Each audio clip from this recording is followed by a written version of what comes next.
endelea katika kaunti mbalimbali. Ujenzi wa masoko umezidi kuongezeka katika makaunti mbalimbali.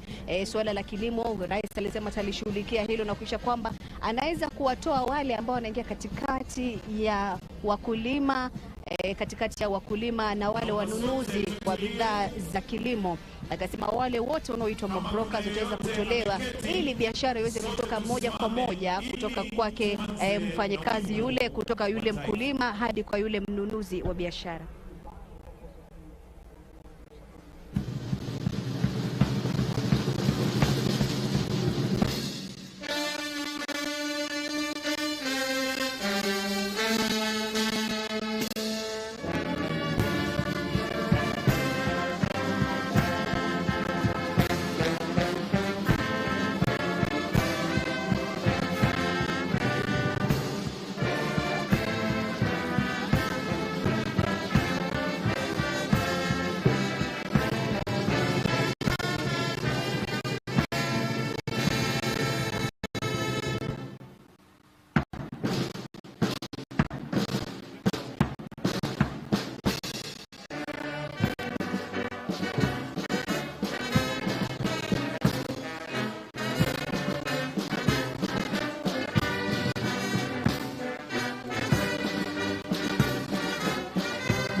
Kwa heshima Mheshimiwa Rais, naomba tubaki tumesimama ili tuanze kwa maombi tukiongozwa na Sheikh Hassan akifuatiliwa na Archbishop Arthur Kitonga, founder Redeemed Gospel Church.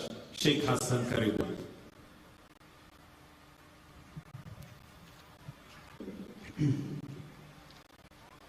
أعوذ بالله من الشيطان الرجيم. بسم الله الرحمن الرحيم.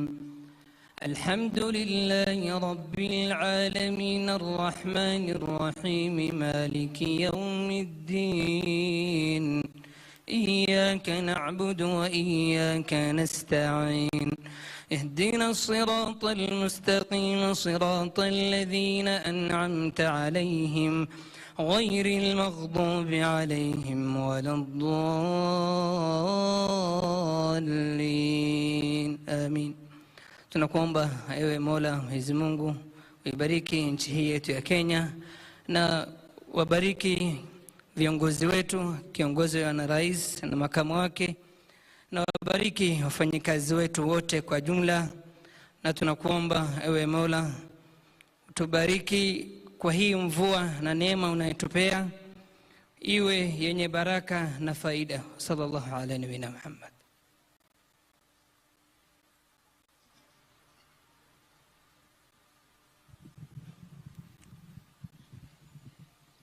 Basi sote tuinamishe vichwa vyetu mbele ya Mwenyezi Mungu na tuendelee na maombi.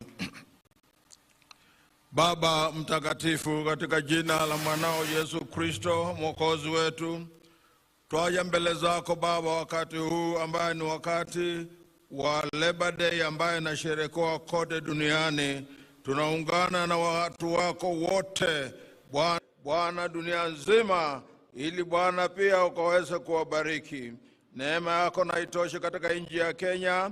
Tunakushukuru kwa uongozi mwema, tukiombea Bwana rais wetu His Excellency William Ruto na naibu wake His Excellency Rigathi Gachagua. Tunaomba hata wakati huu tukikumbuka mama wa taifa, tukimuombea mahali aliko, Bwana umbariki. Tukiombea hata pia mama wa taifa wa pili pia Dorcas, umbariki na kazi zile wanafanya Baba. Excellency Rachel Ruto anafanya kazi nyingi katika kona nchi hii, na tunakuomba Bwana uwalinde. Hekima ambayo umepatia rais wetu Ruto aendelee vivyo hivyo, tukitangaza wakati wa Labor Day amani katika Kenya, tukiombea Bwana wafanyikazi wote wa serikali na mashirika mbalimbali. Tunatangaza amani kila mahali pote na watu kuelewana, kwa maana neno lako linasema amani tuwe naye na utabariki nchi ya Kenya katika njia isiyo ya kawaida, mpaka watu wote washangae. Bwana bariki wote, mashika yote mbalimbali na viongozi wote. Bwana uwalinde, waendelee na kulinda nchi hii ya Kenya. Tunakushukuru sana kwa ajili ya wafanyikazi wote wa KOTU. Tunamwombea katibu mkuu Francis Atwoli na pia mwenyekiti Joel Chebii na bodi yote ya viongozi wote wa KOTU. Waendelee kufanya kazi wakiweka imani yao mbele zako Mwenyezi Mungu, na uwalinde mfalme wa falme, kwa maana nchi ya Kenya ni nchi yako. Tunaomba ulinzi katika nchi. Tukiwa na ulinzi, wafanyikazi wote watakuwa na amani na wataendelea katika njia mzuri. Bwana, tunaomba ulinzi, usalama wa polisi na jeshi wetu wote uwalinde, kwa maana bila polisi na bila majeshi yetu Bwana hatuwezi kuwa na usalama nchi hii. Walinde Baba, na uwalinde katika kila njia yote, waelekee na amani. Kumbuka kaunti zetu zote 47 Bwana, hata wakati huu tuko na mafuriko ya mvua ambaye imeangamiza roho za watu wengi. Tunakuomba Mwenyezi Mungu Baba yetu wa mbinguni, tukumbuke mvua hii Bwana, itulie Bwana, itulie Bwana, imeumiza watu wengi. Hata unashukuru kwa vile viongozi wetu wamejaribu kusaidia hapa na pale, wakiongozwa ni His Excellency Samuel Ruto. Wote wabariki, hata viongozi na wote wale wako na pesa wasimame na serikali, tusaidie wale wasiojiweza. Kila mtu asikie sauti ya Mungu vile atakuongoza, kwa maana tukisaidia maskini wala nitaabishwa ni mvua, mtaona Mungu akibariki nchi hii. Naomba Bwana hata wale wote matajiri wakumbuke wale maskini. Bwana, kumbuka nchi ya Kenya. Kumbuka nchi ya Kenya na ile nchi ya Kenya wakati huu. Tuone usalama ukipanda kilele cha juu na kila kitu iendelee kwa njia sambamba, kwa maana nchi ya Kenya ni nchi yako Bwana. Wewe ndio muumba wetu, na Bwana tunakutegemea kwa kila wakati, na wakati wa KOTU Bwana ubariki, na GS wa KOTU vile amekuwa na hekima ya kutosha. Bwana aendelee kuwa na hekima hiyo ya uongozi, na umpatie muda mrefu wa kuendelea na kuongoza kazi yako. Bariki viongozi wote pia, wale wa KOTU mahali waliko, wale wako hapa na wale wasio hapa, wakumbuke wote. Ninamalizia maombi yangu nikisema amani, amani katika nchi ya Kenya, kwa jina la Baba na la Mwana na Roho Mtakatifu, na watu wote waseme amen. God bless you all. Kwa heshima naomba tuweze kuketi.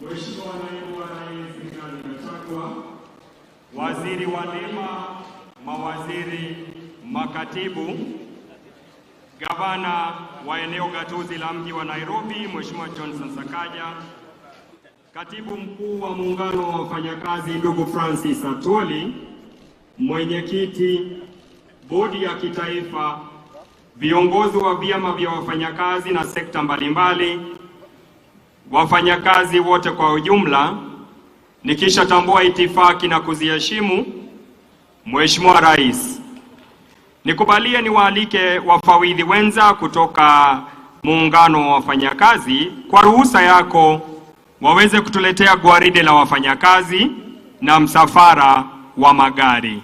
Karibu Mheshimiwa Rais.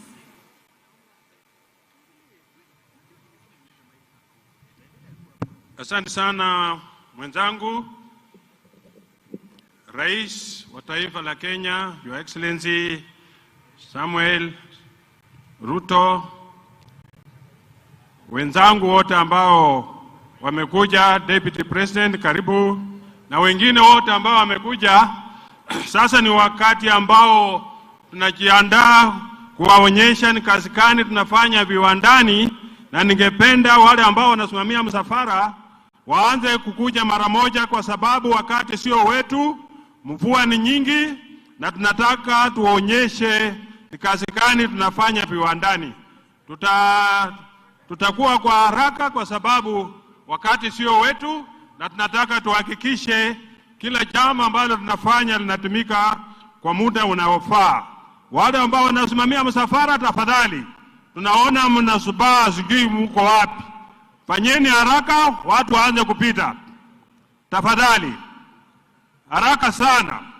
Na tutakubali mtembee pole pole.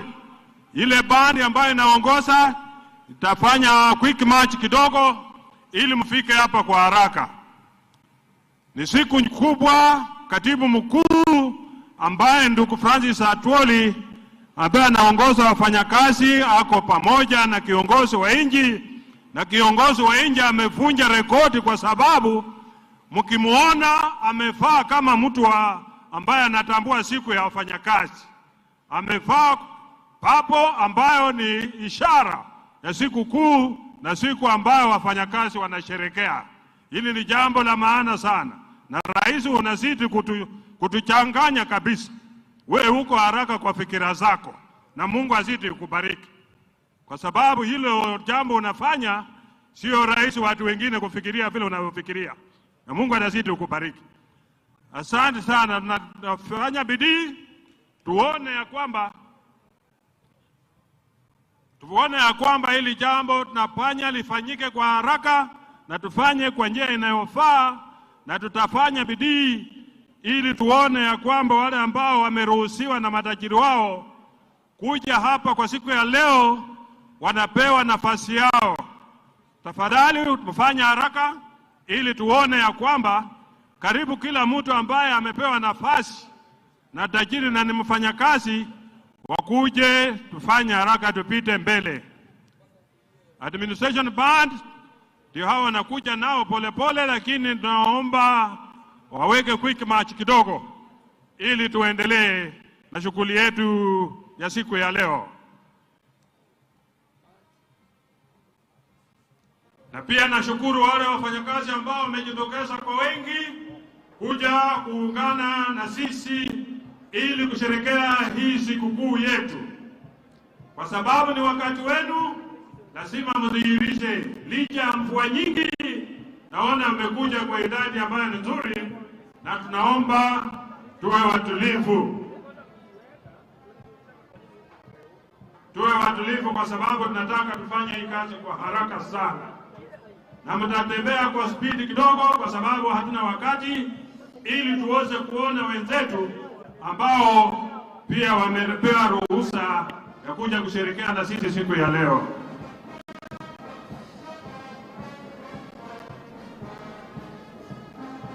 Ndio.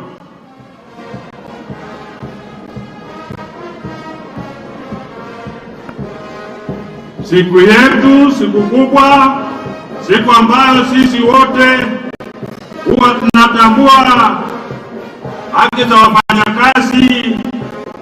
Maongezi yanaendelea kwa wale ambao wako na shida mbalimbali, na watahakikisha ya kwamba maongezi kati ya tajiri na wafanyakazi ina suluhisho linapatikana bila kwenda kwa mambo mengi.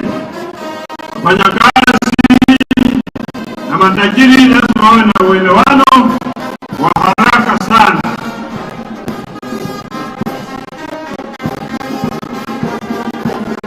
Ni siku ya 59 tangu tuanze kusherehekea Labor Day, na ndio sababu tunaona ya kwamba tusherehekee hii kwa njia ambayo inayofaa na njia ambayo itafurahisha kila mtu ambaye atakuja kukaa na sisi na kusherehekea siku hii. Asante sana. Thank you very much for the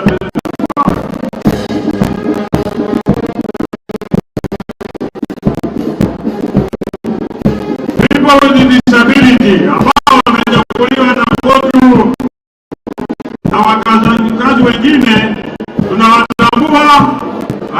Kotu inatambua watu with disability ili waweze kufanyia kazi pamoja.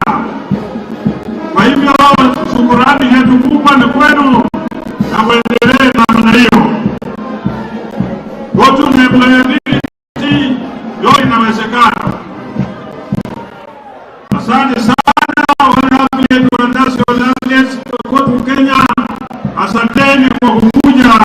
Tunatambua uwepo wenu na tunajua mnaweza kufanya. Kenya Union of Government Workers Union, asanteni sana. Mnakaribishwa na mzidi kuongea na kuelewana. Amalika Union ambaye inaongozwa na Madam Rosso Mamo, asante sana. Asante sana kwa kuja kwenu. Sana katika nchi hii na mnafanya kazi. Walimu ndio chombo ambacho kinaleta manufaa. City Waters ambaye inaongozwa na ndio upawaji. Alafu iko ingine inaitwa KUWASA. Wote tunawaweka pamoja mpaka muongee lugha ambayo anatetea mfanyakazi. Yote inawezekana kwa bidii yenu. National journalist Ruperi Oduor ambaye niko na yeye hapa. Aende katibu mkuu wa hawa. Bata ambaye inaongeza na ndugu Maina pia iko hapo. Na kama wewe unadharau Bata, toa viatu kwa mguu utembee chini leo tuone. Kwa maana hao ndio wanajua kitu gani kinaendelea. Tell us next time and Workers Union inaongozwa na Reverend Joel Kandia Jebi ambaye ni mwenyekiti wa Kotu. Tunashukuru sana na tunatambua kazi yenu nzuri ambayo mnafanya. Asante sana. Mahalakimili wako hizi nyingi ambazo zinatengeneza vitu mbalimbali, manguo ambazo zinatoka nje ya nchi zinafukuzwa huko nje. Na sisi tunazidi kuomba serikali iendelee kuwaunga mkono kwa sababu ni watu ambao ni wa maana sana. Kazi yenu ni nzuri, tunaitambua. Hiyo bado ni watu wa kushona nguo. Asanteni sana na mfanye kazi yenu kwa ustaarabu na bidii ili tuone ni kitu gani kinaendelea. Kenya Union Commercial Food and Allied Workers ya ndugu yangu Shemeki Kabubi ndio hao wanapita ambao wanafanya kazi nzuri sana kwa kuhakikisha kila jambo linafanyika. KK security cards ya hao wanaingia wanaongoza ndugu Andabwa. KK Security, one of the security firms ambazo zinatambulika na wanafanya kazi mzuri sana kuhakikisha ya kwamba kuna usalama, na hivi karibuni watapewa haki yao ya kuhakikisha hao pia wako armed properly well ili kudili na majambazi. Kabla polisi wajafungia hao watakuwa wamemalizana na majambazi. Asante sana kwa kazi nzuri mnafanya. Hao maaskari wa huko pia najua kazi yao. Hao ni wanasaidia kutafuta wale wahalifu mpote penye wamejificha mpaka wapatikane. AK security card. Asanteni sana. You are a very good firm and we will organize you very well. Naomba wale wako mbali watembee kwa haraka, tusiwe na kapu katikati. Haraka sana. Nyinyi na askari unaweza kimbia, maji ni mwanzie mbele, wale wako nyuma. You rush so that we don't want that gap in between. KK Security, wonderful fun ambayo sisi mnatambua. Mnafanya kazi mzuri mpaka huko na firefighting equipment. Hiyo ni jambo la maana sana. Kabla wengine hawajafika, nyinyi mtakuwa mmeingia. Asante sana, asante sana.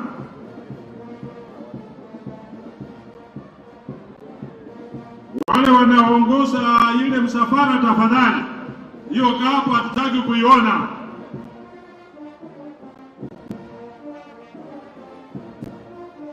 Okay, asante sana. Tunaendelea na kutambua security firms zetu zote ziko chini ya ndugu wetu Adamwa.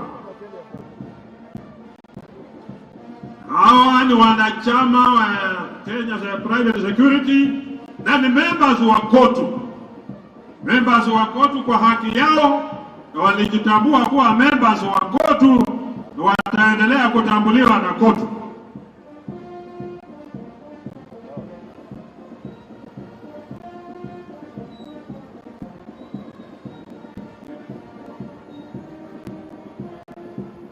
Inaitwa 911.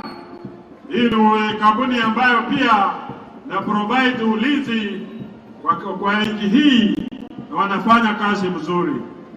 Wale wako nyuma security firms, tafadhali mharakisha haraka. Nataka tuone ni kampuni gani zingine ambazo siko, ili tumalize mambo ya floats, ili tungoje tusikize hotuba ya mkubwa wa nchi yetu ambaye ana mambo mengi ya kutueleza siku ya leo.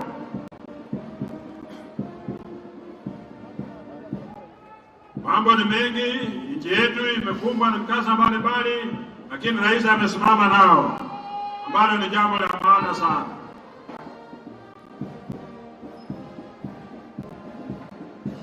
Asante sana.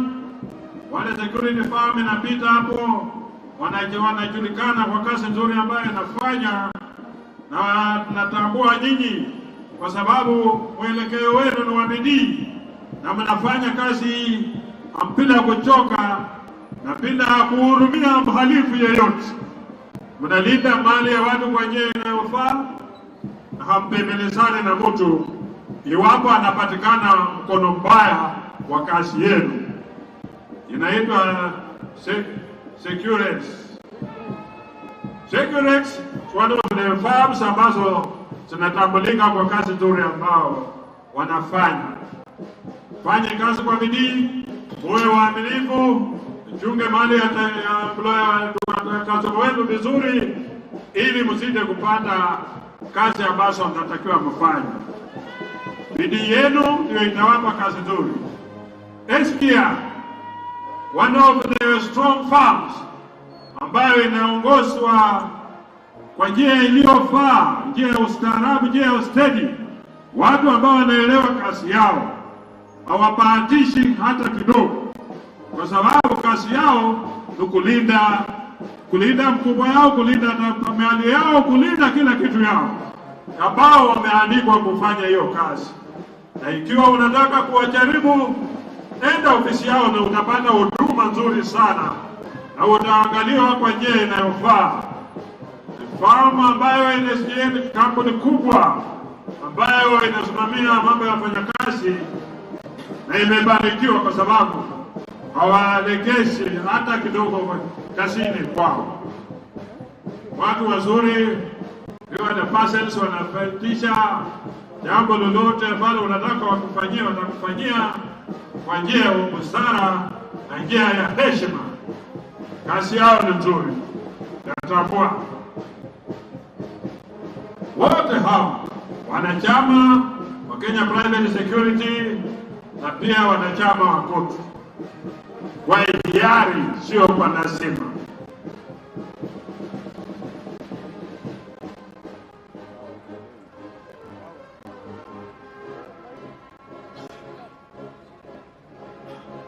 Haya, kuelekisha kidogo kwa sababu wa time sio yetu. Nataka tuwaone wenzenu ambao wanatoka nyuma, na tunatambua driving school kwa sababu hao wanapeana mafunzo mazuri ya wale watu wanaendesha magari, na ukitoka kwa hiyo farm wewe umeiba, kwa sababu hautakuwa mtu wa kubahatisha kazi yako. A very excellent farm which knows its work. Once you are trained, you have a super driving license, na hiyo itakusaidia sana. PM Securities pia ni one of the firms ambazo kazi yao inatambulika na wanafanya kazi kwa heshima, na wanafanya kazi kwa njia ambayo inafurahisha sana. Watu wa mbele wasonge, kwa sababu nataka watu kusimama hapa, nataka watu wasonge haraka.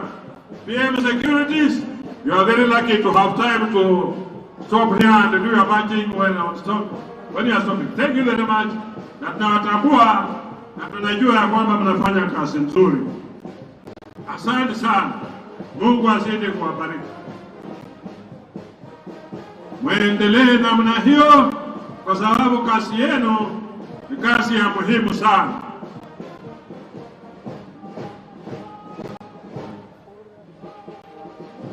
Haya, wengine wanaosuta haraka haraka, tutaki kucheleweka wakati. G4S, one of the security firms ambayo inatambulika internationally na pia hapa locally. G4S ni one of the firms ambayo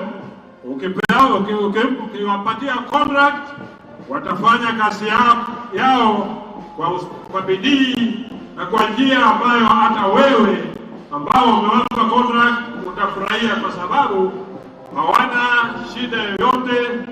Wanaripoti kazini kwa watu unaotakikana na wanafanya kazi yao kwa njia ambayo inafurahisha sana. Mazuri sana kupeleka mabarua nini, kazi mingi. Hata wanafanya kazi na watu wa mabegi kuhakikisha pesa ambazo wanapeana escort zinafika mahali ambapo zinatakikana. Haya, tusonge haraka.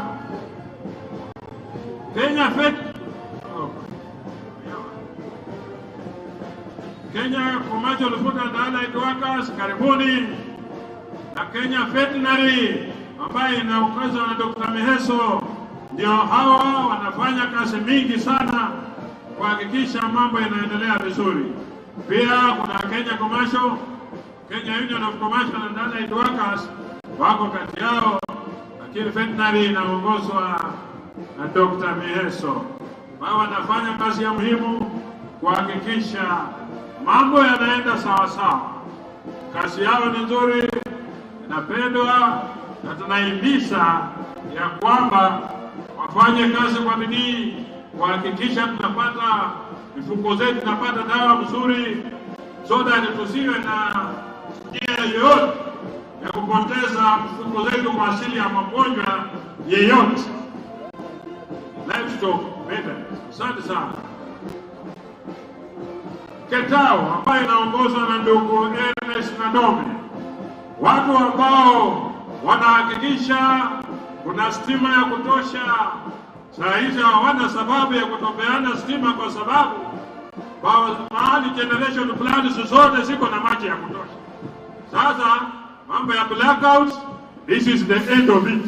Mambo ya blackout hatutaona tena, kwa sababu wana generate enough electricity na wanahakikisha ya kwamba kila mtu ana umeme kwa nyumba yake na kila saa unatumia mbinu zote. Wako hata na generators ambazo zinahakikisha, wako pia na stima ambayo inaletwa na mvuke. Yote hiyo inahakikisha kuna stima ya kutosha.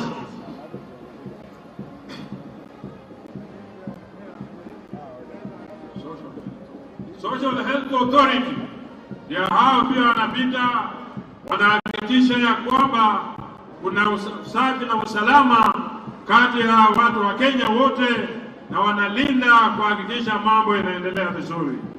Watu wa Shoe and Leather ndio hao wanakuja na Shoe and Industries ya Mr. Maina ambaye ni katibu wake.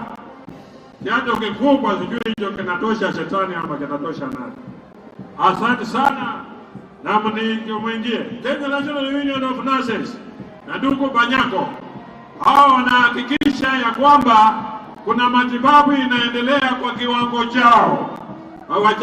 Wahakikisha ya kwamba wanaendelea kuhakikisha watu wanapewa matibabu kwa njia nzuri, njia ya utaratibu, njia ya kiheshima, na ndio wale watu wa kwanza kupokea mgonjwa wanahakikisha kila jambo linaendelea vizuri. Asanteni sana Kenya National Union of Nurses. Asante sana ndugu Kabubi na Commercial Food and Allied Workers. Hao wanatengeneza matunda mazuri sana. Ukikunywa utasikia kiu na afya yako itazidi kuongezeka, kuhakikisha uko na usalama na unasikia vizuri. Asante sana, karibu sana. Asante sana, unafanya kazi nzuri. Iwapo unasikia mambo ya pressure, mambo ya nini kivyako, utafuta hizo sweets na utaona kwamba pressure yako inaenda chini. Haya, hao wanaongoza na bakery ambaye inaongozwa na ndugu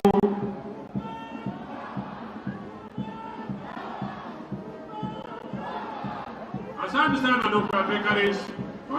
Halafu na kupeti wale ambao wanafundisha sisi kwa mambo ya elimu ya juu, secondary schools and what have you, wakiongeza na ndugu Akelo Misori na chairman wao Lomboko Melemba mheshimiwa, ambao wanahakikisha elimu iendelee vizuri na wana maneno.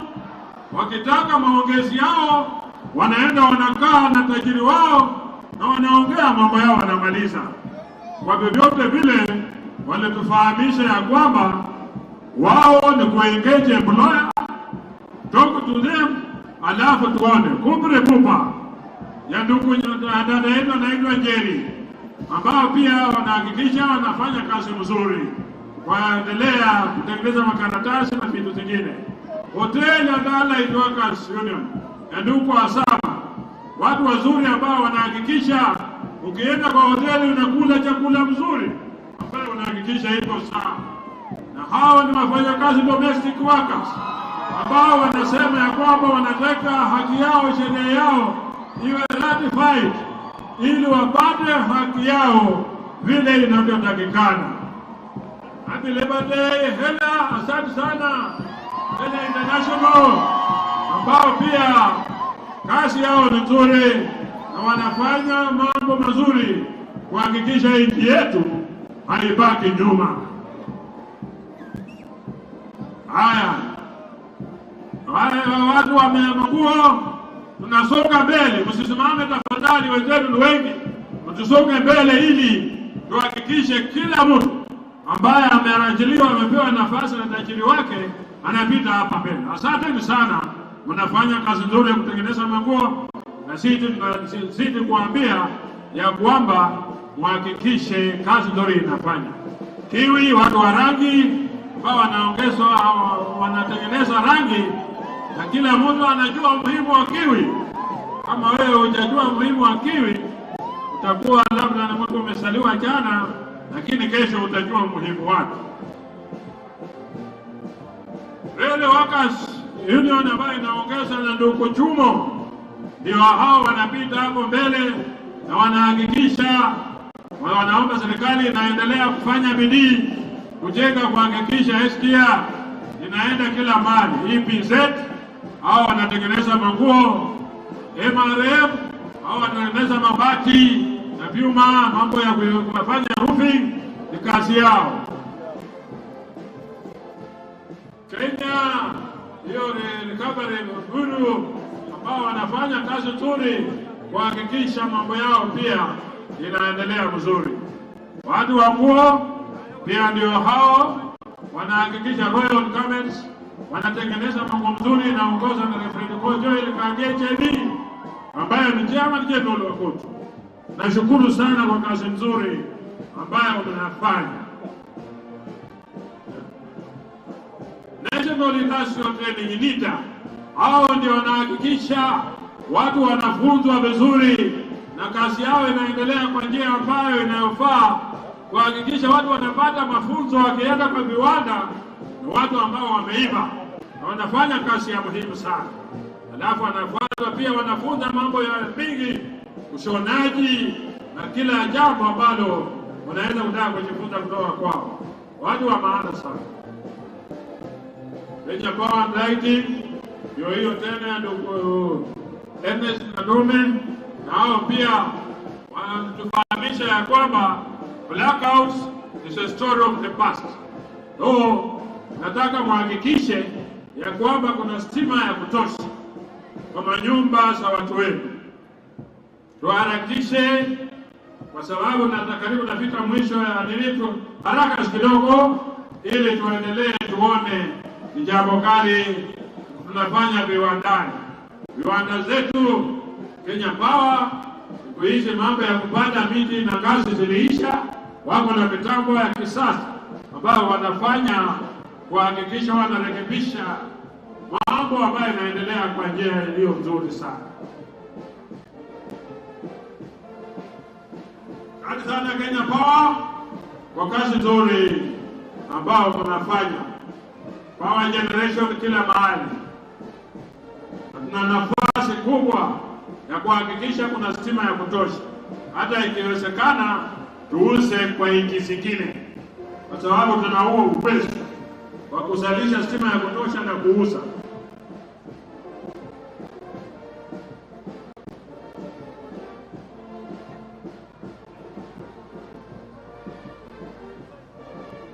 Na wale ambao wamalisha kuonyesha display narudi kwa uwanja, kwa sababu na muhimu sana nukusikiliza hotuba ya mkubwa wetu Bwana Francis Atwoli, waziri wa leba, na kumalizia yote rais mpendo wa nchi yetu ambaye amedhihirisha na mfanyakazi namba 1 siku ya leo.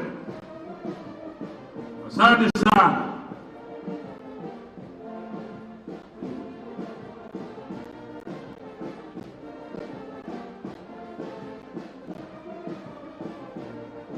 Asante sana Recycle, hawa wanahakikisha ya kwamba hakuna chochote ambacho kinaenda unasemekana hakinafaa kazi.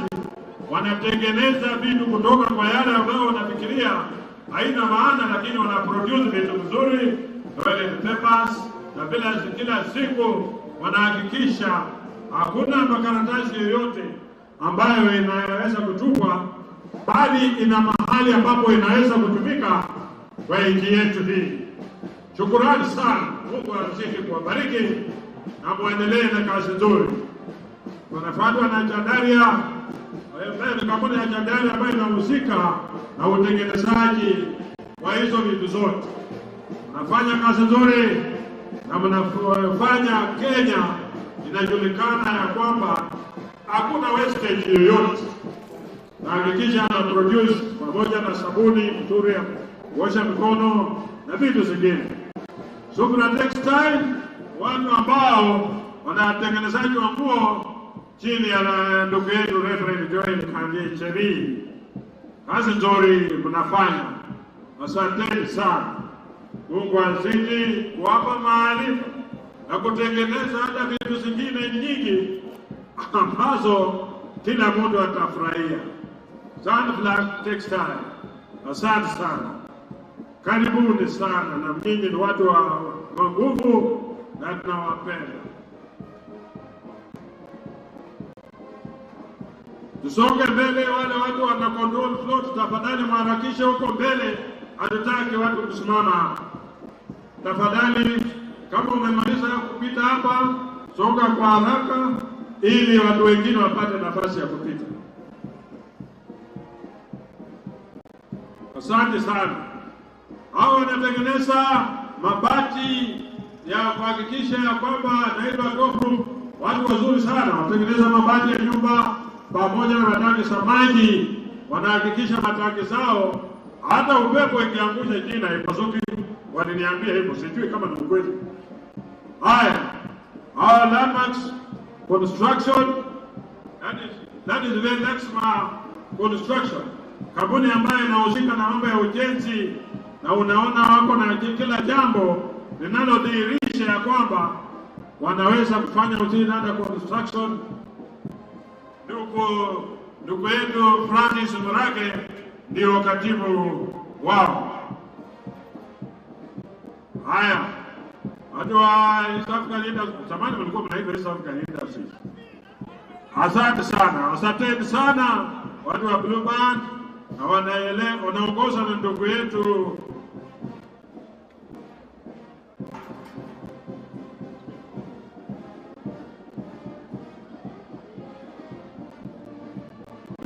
huko, ndio anasimamia mambo ya kutengeneza vyakula kama hizo, na ni kazi nzuri sana anafanya. Asante sana. Mnapopita tunawatambua kwa kazi nzuri ambayo mnafanya, na muendelee kufanya kazi yenu kwa bidii ili mzalishe. For Kenya to be industrialized country, we gave ourselves a deadline in 2030. 2030 is just about very few years from now, na hakikisha ya kwamba we are industrialized.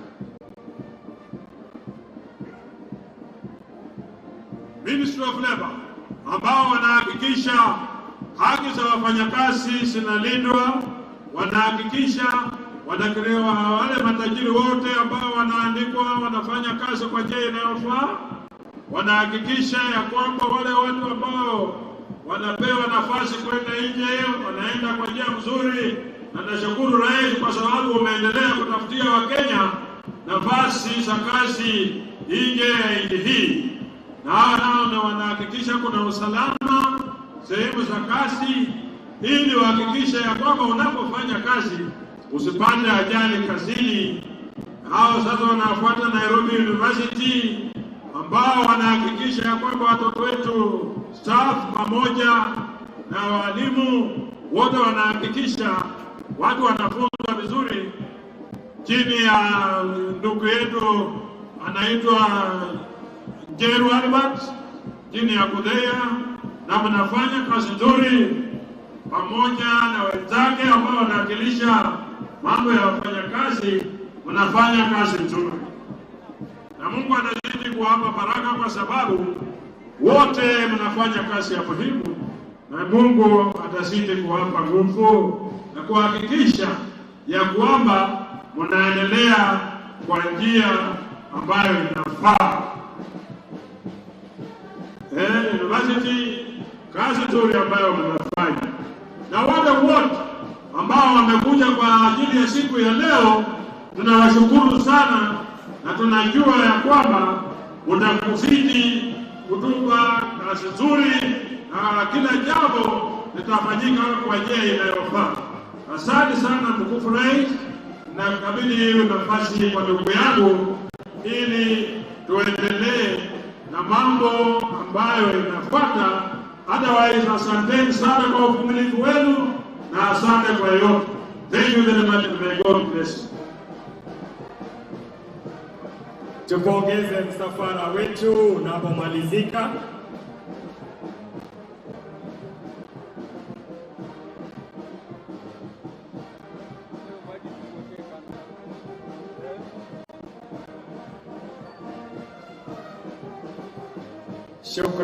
Shukran Bendi.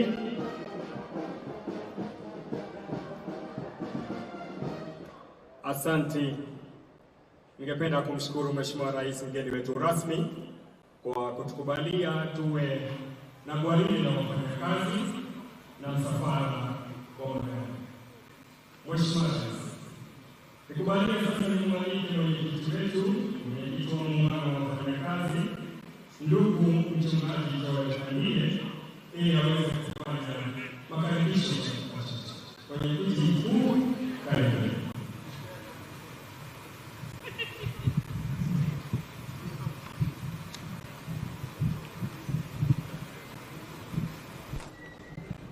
Mheshimiwa Rais wa Jamhuri ya Kenya,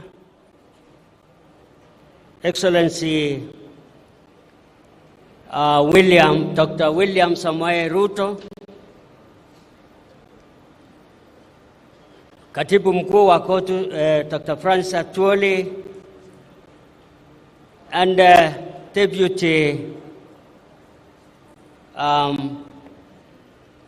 Deputy Excellency Dr. Rigathi Gachagua, and all invited guests. kabla sijasema kukaribisha, ningeomba tumbe heshima mwenyekiti mkuu aliyetangulia mimi. Tulikuwa naye mwaka jana na Mungu akamchukua baada ya Labor Day ambao tulikuwa hapa. Ningewasihi kwa unyenyekevu tupeane 1 minute kwa kumheshimu kwa siku ya wafanyakazi siku ya leo. Ningeomba tusimame sote kwa heshima ya mwenyekiti mkuu ndugu Rajab Mondi.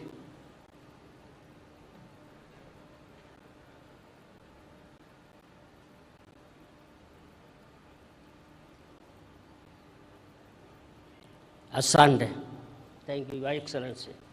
So, Your Excellency, the President of the Republic of Kenya and Commander-in-Chief of Defense Forces, Dr. William Samoei Ruto, Your Excellency, Deputy President, Honorable Rigathi Gachagua, the Cabinet Secretary, Minister of Labor and Social Protection, Honorable Florence Bore, the Principal Minister of Labor and Social Protection, State Department for Labor, Honorable Shadrach Mwangolo Mwadime, the Principal Secretary, Minister of Labor and Social Protection, State Department for Social Protection and Senior Citizen Affairs, Honorable Joseph Mokosi Mudari, and other Principal Secretaries.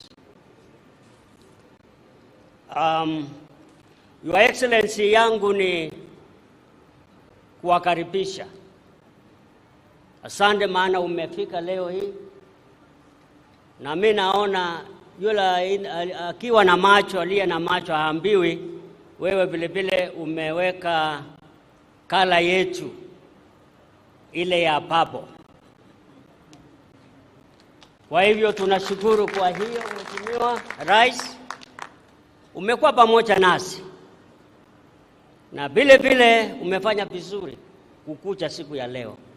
Mimi najua katibu atasema yake na yangu nitaweka iwe fupi sana, si kwa sababu niko mfupi, lakini ni kwa sababu ya saa. Kwa hivyo karibuni mheshimiwa. Vile vile ninashukuru pia, nimesahau mheshimiwa Yakiti Gavana. Kwa hiyo asanteni sana kwa kufika wafanyakazi. Director of Federation of Kenya Employers and Vice President ndugu Macharia na wengine wengi.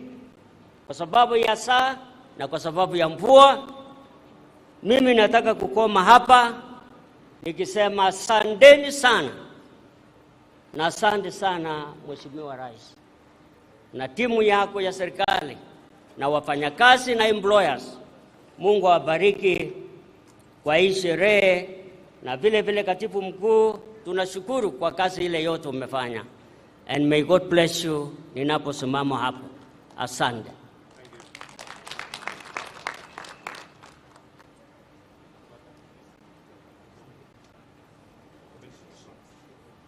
Oh, sorry.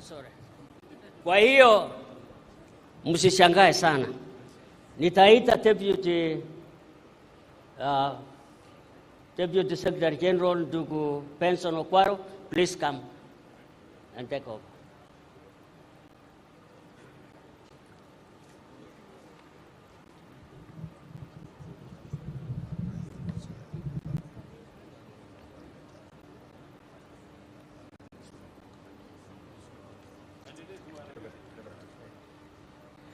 Mheshimiwa Rais, nafasi nitaomba nimwalike gavana wetu aweze kuzungumza kwa machache. Welcome, Governor.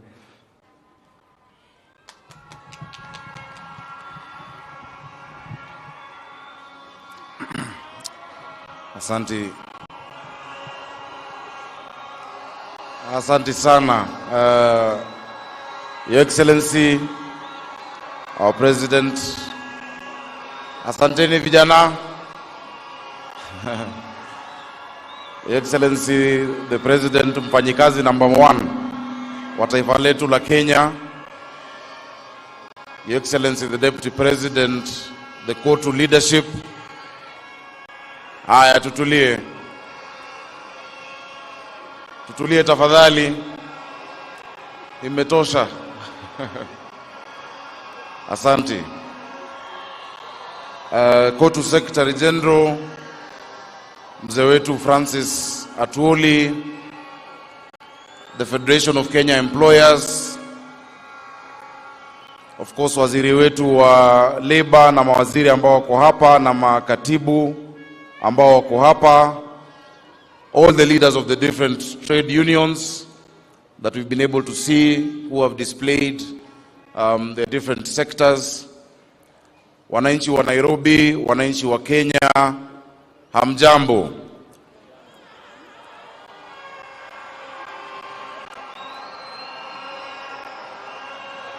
Asante, tusalimiane kwa hewa vijana na wananchi wetu. Akina mama tunawaona, wafanyikazi tunawaona. Asanteni kwa kuja despite mvua ambayo imekuwa leo hii. Because Labor Day is an important day. Your Excellency, we've always said that the history of this country can never be written without a whole chapter dedicated to the labor movement of the Republic of Kenya and to the different efforts over the years that they made towards our liberation and towards the democratization of our country. From the days of Tom Mboya and those who followed, including our late former chairman and our Secretary General. Sisi wafanyikazi, leo hii ni siku yenu kuambia tunawapenda, tunawaheshimu, tunawadhamini. Na ukiona leo vile rais wetu amedunga, or rather pole rais kwa kishengi kuvani kudunga, vile umedunga leo hiyo purple ni kuashiria ya kwamba you stand in solidarity with the workers. Your Excellency, this year's Labor Day comes at a time when we are grappling with a lot of challenges in our country. It comes at a time when we've lost a number of our people, and we want to really commit their families across the country that God may give them strength and fortitude, awape subra wakati huu ambapo wamepoteza wengi ambao wamebebwa na mafuriko, sio tu Nairobi, sio tu Mai Mahiu na maeneo mengi. Na tumefurahi kukuona wewe pamoja na makamu wako na viongozi wa serikali wakienda kuwa na wananchi hao. Just being there with them, that solidarity means a lot to the people of Kenya. Your Excellency, hapa Nairobi tumekuwa na changamoto sana sana kwa sababu mito yetu, the 8 rivers and the 3 main ones, Ngong River, Madari River na Nairobi River, have burst their banks. Jana usiku nzima tumekuwa na watu wetu wamelala kwa roofs pale viwandani na Kayaba. Nimekuwa kwa Ruben juzi, Gatina Kawangware, nimekuwa Madhare, nimekuwa Ruaraka, nimekuwa Utalii, nimekuwa Mabatini, nikaenda Mwiki ambapo kwa bridge watu walibebwa na maji. Tumeenda Infinity.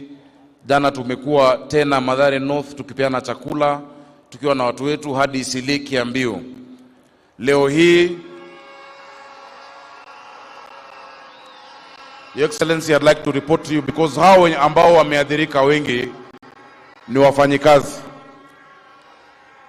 Thank you for the multi-agency approach that we've taken, working together under the leadership of the Head of Public Service ambaye ako hapa.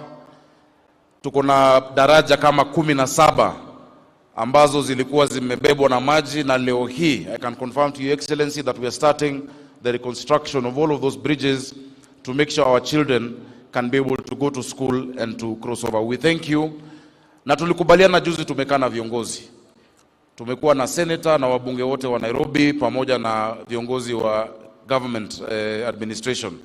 Tumekubaliana ya kwamba wale walikuwa kwa njia ya maji wasirudi pahali walikuwa. Na tukizungumza na wananchi wamekubali hawatarudi hapo. Let us secure the riparian so that we can be able to save the lives of our people. Hata tukitoka hapa, Excellency, tutarudi kuwa na wananchi wetu. Your Excellency, pahali tuko hapa panaitwa Lang'ata. Tuko na mbunge wa Lang'ata ako hapa, anaitwa Jalas. Nafikiri tutakuwa vizuri tu akisalimiana. Njoo Jalas usalimie watu wako. Kisha women rep wetu pia atasalimiana dakika moja. Karibu Jalas.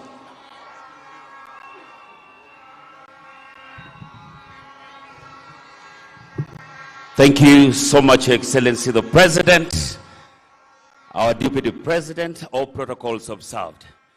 Watu wafanyikazi wote, karibuni sana ndani ya Lang'ata. Sisi tunawakaribisha. Anytime kuna function hapa, Mheshimiwa Rais umekuwa na sisi na kusimama na wafanyikazi wengi. Hapa kwetu pia kwa watu wameadhiriwa kwa sababu ndio tuko na Nairobi Dam, na tunafanya kazi pamoja na governor kuhakikisha kuwa kila mmoja ambaye ameadhiriwa anapata makazi, pahali pa kukaa na pia supply ya chakula. Katika huu wakati mgumu, sisi kama viongozi tunachukua nafasi kuhakikishia kuwa tutakuwa na nyinyi na kufanya kazi pamoja. Asante sana Mheshimiwa Rais. Thank you. Asante, tupigie Jalas makofi. Madam Mama County, Esther Passaris, you also look resplendent in purple. Please come and say hi to your people. The President of the Republic of Kenya, William Samoei Ruto, the Deputy President, Rigathi Gachagua, the CS of Labour, Florence Bore, the President of KOTU, Francis Atwoli, all protocols observed. Happy Labour Day. Wananchi hamjambo. Your Excellency, as a member of the Housing Committee, I want to make an appeal. You know, it's very rare that we get an opportunity to make an appeal on behalf of workers. Majority of the employees of this country are the civil servants. It recently came to my awareness that when we have social houses, the price for civil servants is double, and yet the houses are exactly identical. I would have thought that if we're going to charge the civil servants more, the houses would have been slightly better. But to come up with 100% price double for the civil servants, I think now that they are taxed for housing, we should have a consideration. I was told that this is something that has to be done by executive order, and I'd really like you to appeal to you to look into the plight of civil servants, because they all want to own houses. We've put 30% for institutions, and it's a bit tough to see them pay double the price of social housing. Thank you. Happy Labor Day. Asante sana. Your Excellency, the disaster that has befallen us in this country, I think the public now appreciate even more the efforts you're making towards affordable housing. Hawa wapangaji wengi hawangetaka kuishi hapo kwa maji, kulipa 2,000, 3,000. We appreciate the need for that affordable housing in Nairobi, and we support you and we'll work with you together to make sure that is done. Your Excellency, Mheshimiwa Jalas has mentioned Nairobi Dam. Of course, tumetuma warma pia waangalia, because we might need to evacuate further. We've evacuated today in Kangemi Dam. Just to prevent a crisis like what we've seen in Mai Mahiu, we may need to evacuate. And Your Excellency, we may need to consider again what we do with our schools. Tunafurahi ya kwamba katika zile kambi zote zilikuwa 30, saa hizi zimebaki 10 ambazo ziko Nairobi. Watu wetu wanapata chakula kila siku kutoka zile jikoni ambazo ulizindua za Dishi na County, wanapata chakula moto, lunch, wanapata dinner, na hatutaki wakae hapo milele. Your Excellency, we want to see that resettlement over there is going on. Allow me just to recognize one category of workers, Your Excellency, who, if they were not working in Nairobi, the effects of these rains would have been worse. Your Excellency, tuko na vijana 3,500 wa Green Army who every day are unclogging our drainages, unclogging our ile uchafu ambayo iko kwa mabarabara. Kama tungekuwa na Green Army, it would have been much worse. It would have been much worse. In fact, last year wakati wa El Nino ambayo ilikuwa ya kawaida kwa barabara, hakukufurika Nairobi. It's just that this time the sheer quantity has made the rivers swell, and that is why we have the problems along the river areas, and those are along the slum areas. Jameni, watu wa Nairobi tunawaomba tusirudi pahali ambapo tumetoka na pahali ambapo manyumba zetu zimebebwa na maji. We are organizing, we are working with the president and the government to make sure we resettle you. Nikimalizia, Your Excellency, baba yangu anaitwa Francis Atwoli. Juzi nilimuona kwa kanisa. Normally we have a service on the last Sunday of April. Na hiyo service huwa ni inafanywa kule St. Joseph's, a church with rich history. I explained that history last year. Unfortunately, I couldn't join wafanyikazi kwa sababu tulikuwa Office of the President under the chairmanship of Head of Public Service in a long meeting addressing the crisis or rather the challenges we are in. Lakini Papa Francis Atwoli, niliona ukisema unasikia uchungu. Ulisema unasikia uchungu sana ukiona mtoto wako governor akipigwa ama akitajwa. Ningependa kukuambia papa, usisikie uchungu, ni kawaida, ni siasa. Na hiyo siasa uendelea, sisi ni viongozi. Ile kazi ambayo tunafanya Nairobi, kuna watu ambao wanataka tupoteze focus. Hatutapoteza focus. We know what needs to be done. We know the progress we are making. So usisikie uchungu. Unajua hata mimi nasikia uchungu nikiona wewe ukipigwa. Na nimeona umeanza kuchokozwa. Lakini usife moyo pia wewe papa. Wale wametumwa kunichokoza pia ndio wametumwa wale wanakuchokoza. Na itaisha. Hiyo ni siasa ya kawaida, itaisha. Stand strong, stand firm. You're the leader of the trade union movement, not just in Kenya but in Africa. You must be respected. Francis Atwoli apatiwe heshima yake kama kiongozi wa wafanyikazi katika sio tu Kenya lakini katika bara la Afrika. Na pia wafanyikazi wetu wasitumiwe vibaya. Papa Atwoli, unajua nimekuwa patron wa private security workers. Niliwapeleka State House, and Your Excellency, the other day we were with them at Uhuru Park. They're asking, asanteni, they're asking,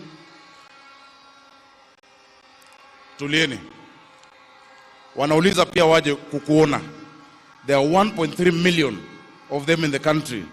Wale maaskari wetu walikuwa zamani wanaitwa watchmen, siku hizi wanaitwa private security workers, officers. They want to come to State House to see you. We have asked Raymond Omolo, PS, if you integrate the workers in the security sector to our security infrastructure, we will have a safer country. Ni wako zaidi ya nyumba 10, hao ni nyumba zote.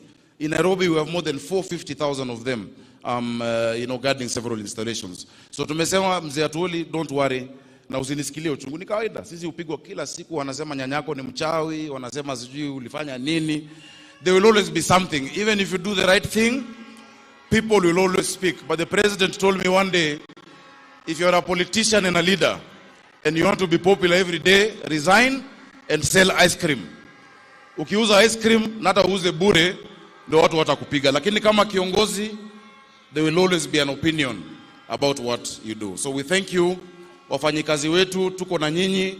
Tunaomba madaktari wetu, jameni, turudi kwa meza, tumalize mazungumzo yetu, ili turudi kutibu watu wetu. Sana sana sasa ambapo tuko na jangwa hili la mafuriko na la mvua. We need all our doctors. Nashukuru madaktari wa Nairobi walirudi wengi wao, around 80% are back there. Wale ambao wako nje, tafadhali, hakuna jambo ambalo haliwezi tatuliwa, tuweze kurudi. Mungu awabariki, tunawapenda, asanteni sana. Asante sana Governor Nairobi, na viongozi wa Nairobi pia walionena machache. Kwa heshima Mheshimiwa Rais, sasa naomba nimwalike Sister Jacqueline Mugo, Executive Director, Federation of Kenya Employers, anene machache. Karibu.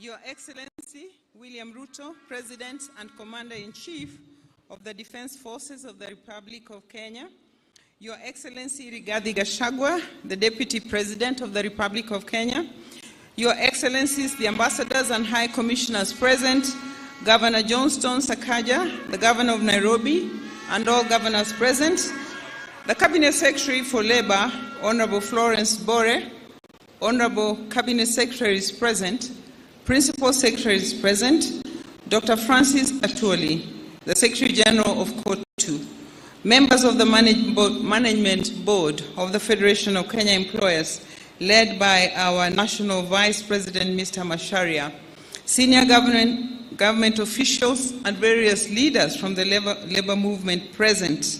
I greet you all this morning on this occasion of National Labor Day. Your Excellency, allow me to start by thanking you sincerely for gracing our day today and in workers' colors. Now, that means employers have to find a color which you will wear on the day you will come to commune with us. As we gather to celebrate the invaluable contributions of workers and employers, we also reflect on a crucial theme that resonates deeply with our collective future, the theme chosen by COTU. Kenyan workers stand for advanced information technology training to drive our digital economy. This theme underscores the pivotal role of skilled and empowered workers in harnessing the potential of advanced information technology to propel our nation's digital transformation and economic growth. As the saying goes, the future belongs to the prepared.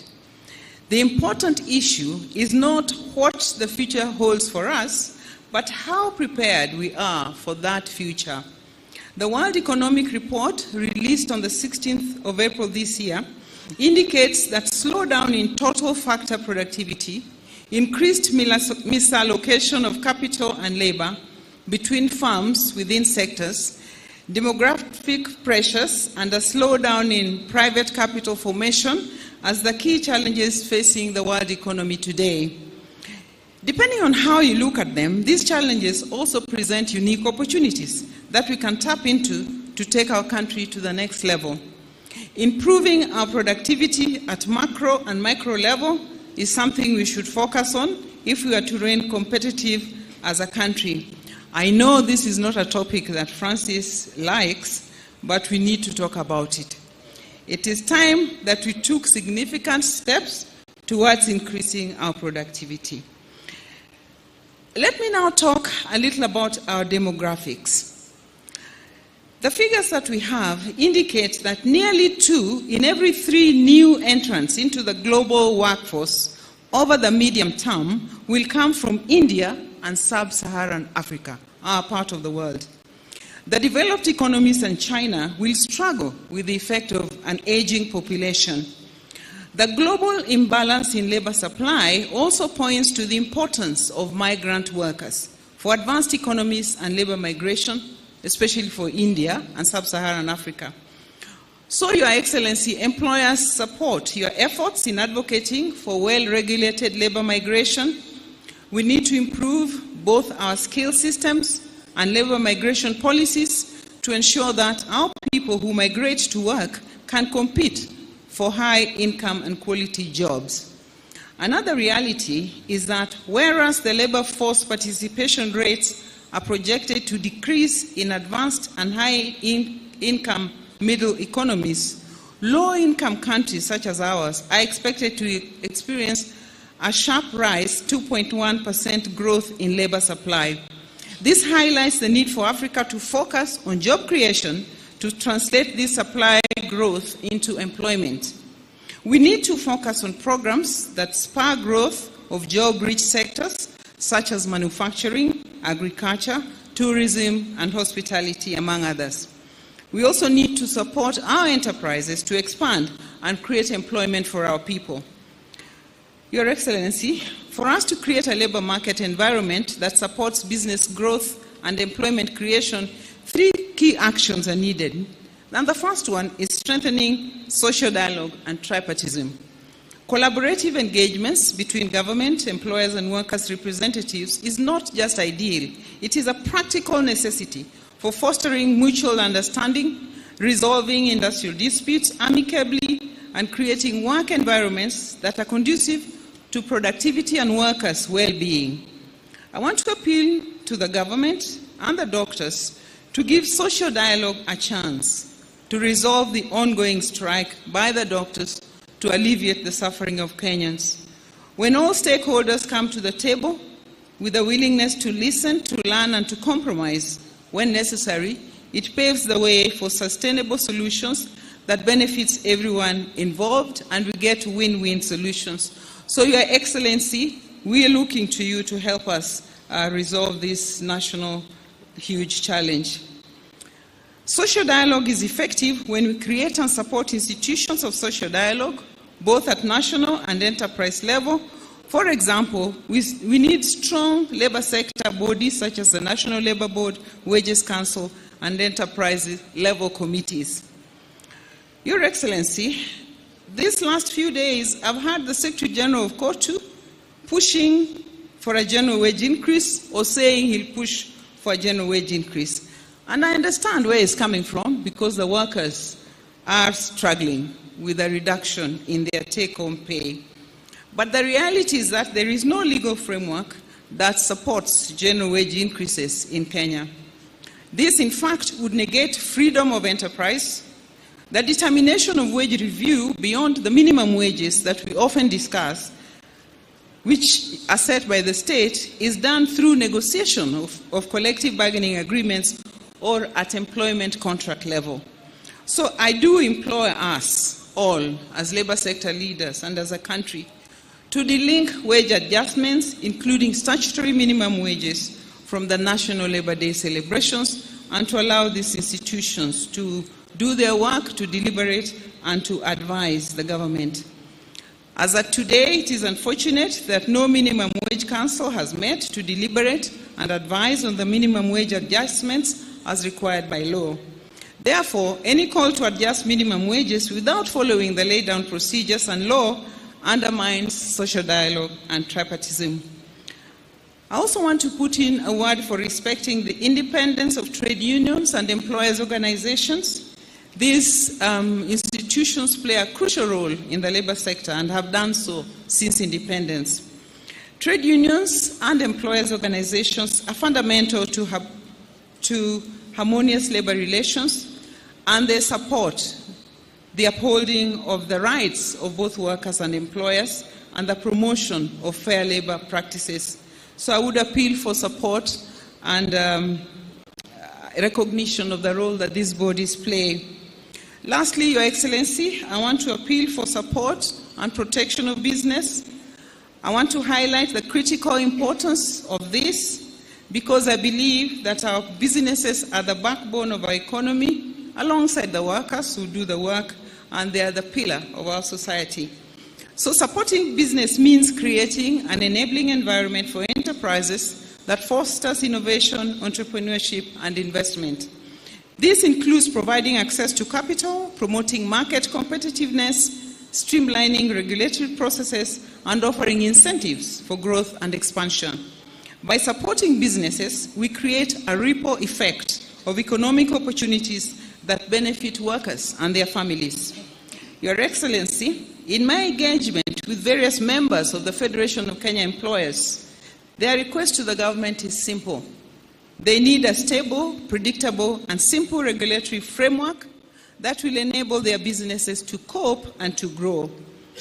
This regulatory framework should also support informal businesses, because we know we have a huge informal sector, and these should become more productive, should have access to regional and international markets, improve on their skills, and acquire modern technology and equipment in their production to boost the economy, which is also in line with the theme we are discussing today.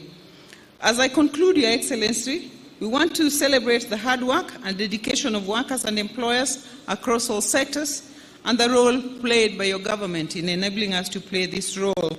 We want to reaffirm our commitment to the development of a harmonious and efficient labor market and to nation building. I believe that together we can build a more inclusive, equitable, and prosperous future for us all. Thank you very much, and happy Labor Day to you all.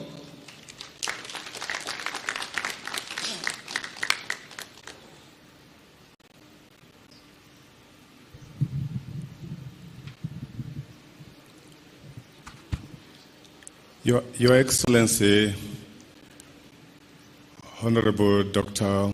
William Samoei Ruto, the President of the Republic of Kenya, Your Excellency, Ndugu Rigathi Gachagua, the Deputy President of the Republic of Kenya, CS Labour, Cabinet Secretary present here today, permanent secretaries, all other invited guests, ladies and gentlemen, mine is going to be a very simple duty, and that is to invite my Secretary General, Dr. Francis Atwoli, who is my boss, my age mate, to come and address this congregation. Karibu, brother.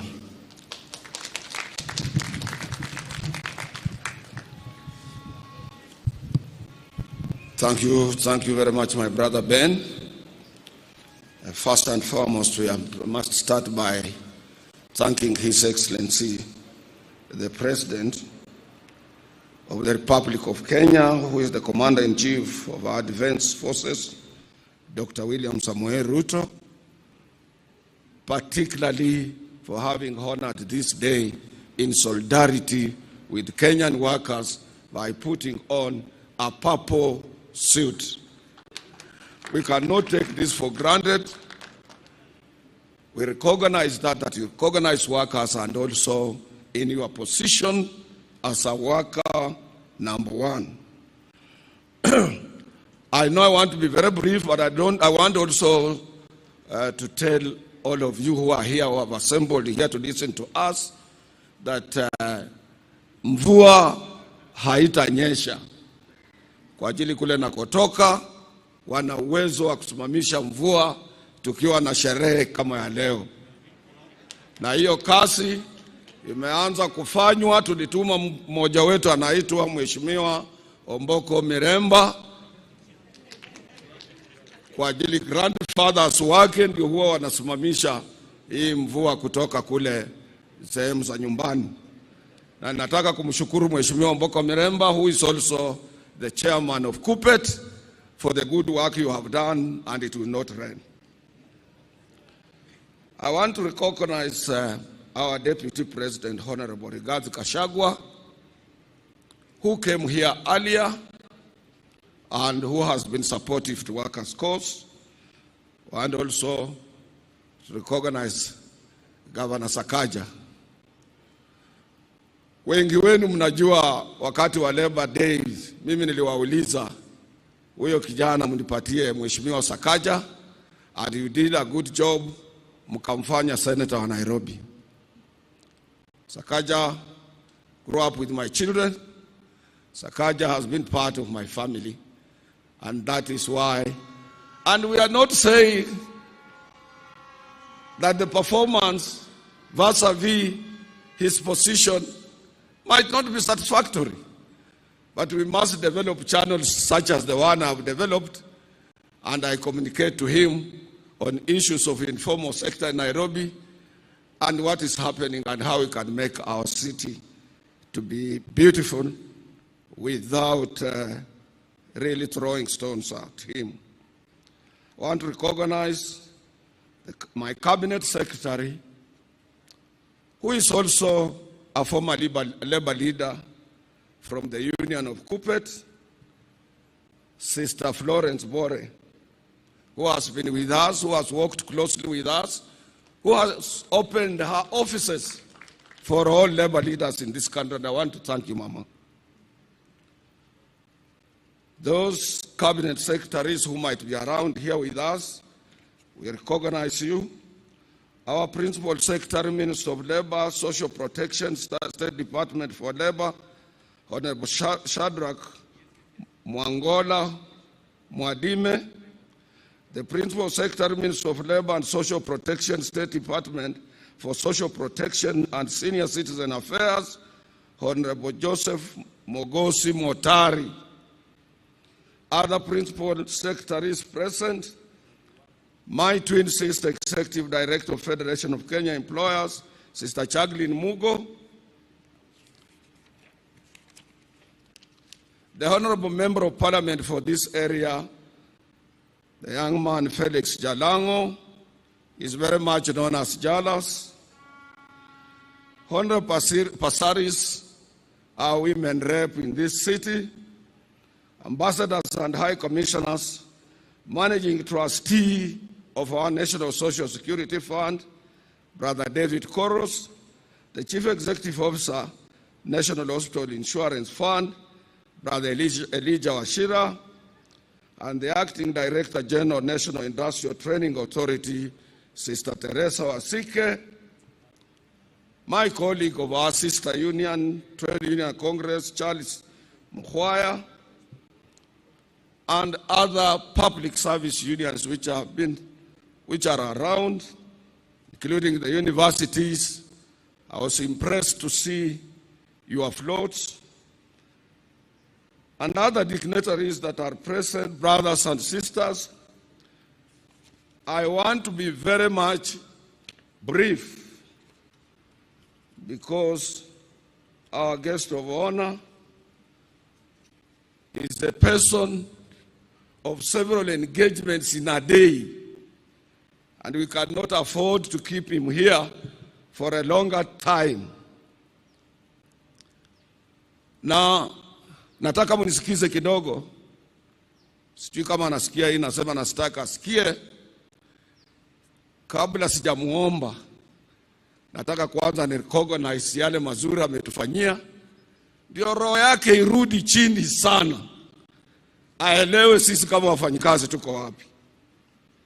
First and foremost, Your Excellency, I want to take this opportunity to thank you for honoring our invitation to be our chief guest today on this, our 59th Labor Day celebrations, under the theme of the work you are doing, that Kenyan workers stand for advanced information technology training to drive our digital economy. Your Excellency, that's where the world is going. The world is going digital, and that is why our executive board decided that theme.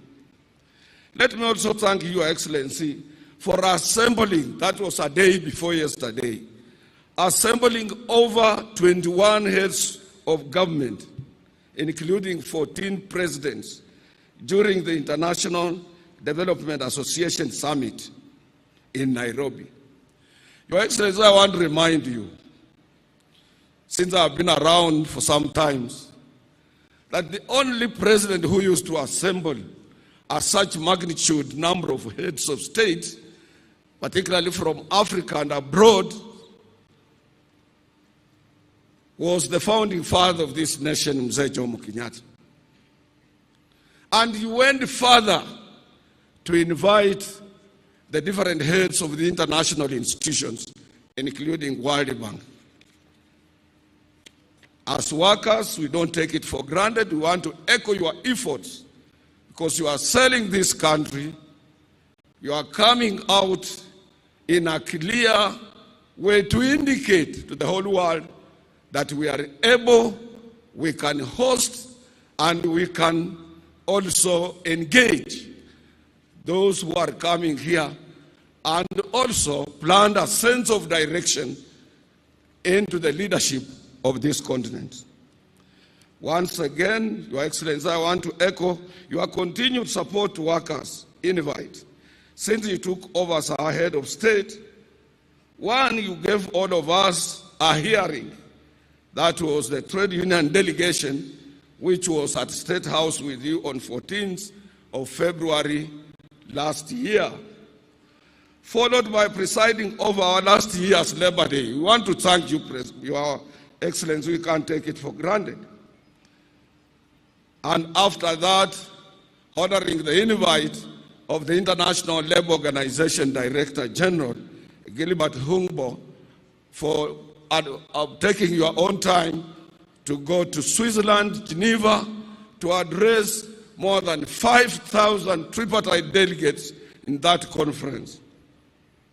That shows how much you respect and you honor working men and women across the globe. And that, to us, was a plus, because since independence, no any head of state of our republic, Kenya, has had an opportunity to address the International Labour Conference. Your Excellency, you also didn't stop there. Last year on 28th of November, you officiated and you presided over the opening of the International Trade Union Confederation at Safari Park, African region, which attracted all trade unions from all over the world. And in that conference, Your Excellency, you remember I whispered to you that here we have almost 1,000 delegates. And how will we be able, as a single center, trade union center, to manage settling even the bills of our hotels? And I reminded you, I told you in other countries where we have been, government have handicap come in to make sure that they assist the labor movement in this area. Your Excellency, we want to thank you. You didn't hesitate. Within no matter of few days, you send us 10 million Kenya shillings to assist us in offsetting the bill at Safari Park Hotel. We want to thank you for that good work. Your Excellency, the other thing we remind people today, and I want my brothers and sisters to listen carefully, because some of our people cannot be able to differentiate a trade union with a SACCO or savings and cooperative societies that we have. Trade union is a pressure group, just like Jacqueline, her sister Jacqueline, has said, that employers' organization, trade union, and government through the Ministry of Labor, these are the cardinal engine, particularly the center of economic growth in any given country. And it does not require hoppers, it does not require people to hawk in. It has enormous industrial relations machinery established for all of us to follow.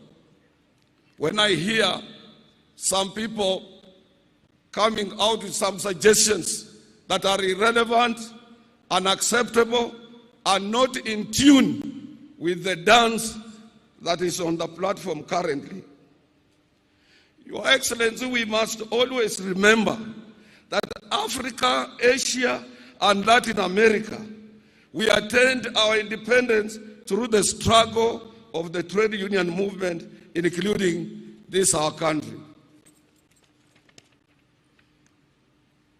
In Kenya, we will always remember and forever celebrate our founding father of this nation, Mzee Jomo Kenyatta, who was part of the local government workers union, now the county government workers union.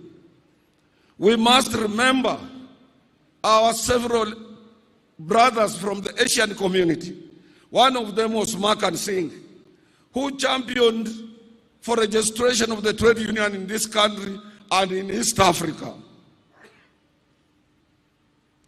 Followed by Chege Kibachia, Agre Minya, Thomas Joseph Mboya, Fred Kubai, Vicky Wachira. Vicky Wachira was very militant, a young man in Nairobi. And Ratibu Hussein from Kibera, he was also a young man who fought closely with the labor movement for us to attain independence. We had Pio Gama Pinto, we had Ocholo Gai Makanyengo, we had Martin Shikuku, Clement Lubembe, and Dennis Akuma, among others. These were all labor leaders before independence, including Fred Kubai. And across Africa, Your Excellency, trade unionists who spearheaded their countries to independence were John Tetiga of Ghana, Ahmed Tilil of Tunisia, Paul Humphrey Luanda of Uganda, Rashid Kawawa of Tanzania, Abdoulaye Diallo of Guinea-Conakry, Demba Diop of Mali, as well as Cyril Ramaphosa, the current president of South Africa. These are the gallants, fearless fighters, people who set us free from the labor movement. And we must remember them. We must have their history. They were not people who had been appointed by government on various positions and they want to pretend to be labor leaders. Shanti sana. And Your Excellency, today's trade union movement has changed from agitation to scientific dialogue. That is why you don't hear us on newspapers. That is why you don't hear us fighting. We are busy with the employers in boardrooms, negotiating for good terms and conditions of service of our members. And Jacqueline is here. She can bear me a witness. In my own union, this year, I signed more than 44 CBAs to cushion workers from the cost of living. And some say, atuoli, amekaa tu pale, hii mzee. Ni mzee wa ujuzi, mzee wa kisasa.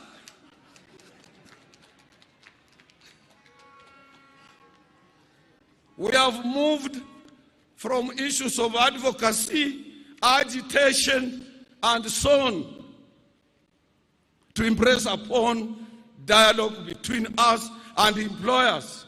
And Your Excellency, nowadays, because of digital economy, e-commerce, or platform economy as it is known, we research through our Kotu Education and Economic Research Department to any enterprise before you engage employer. Tunaangalia huyu ametengeneza pesa ngapi.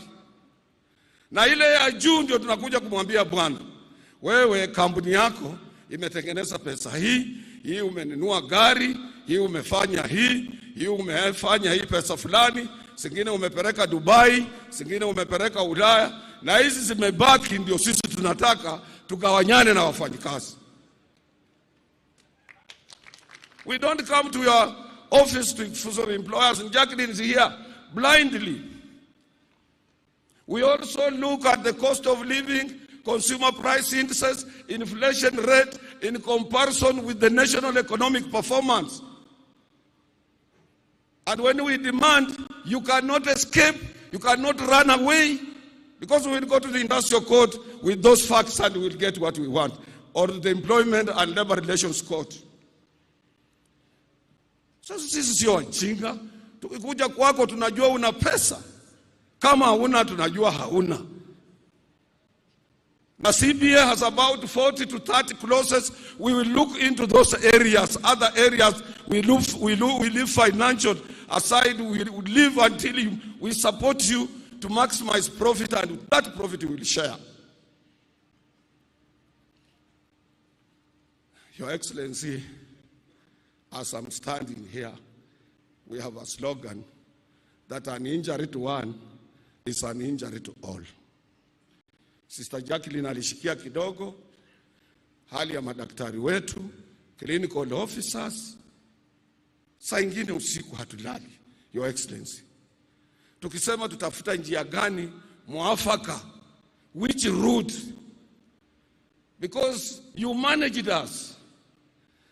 On 6th of March, wakati ulitangaza serikali haina pesa, you rendered Kotu impotent, you rendered FK impotent, you rendered your Minister of Labor impotent, you rendered that committee that you had set out where my deputy was impotent, because as a worker number one, when you take over a dispute, we cannot contradict you.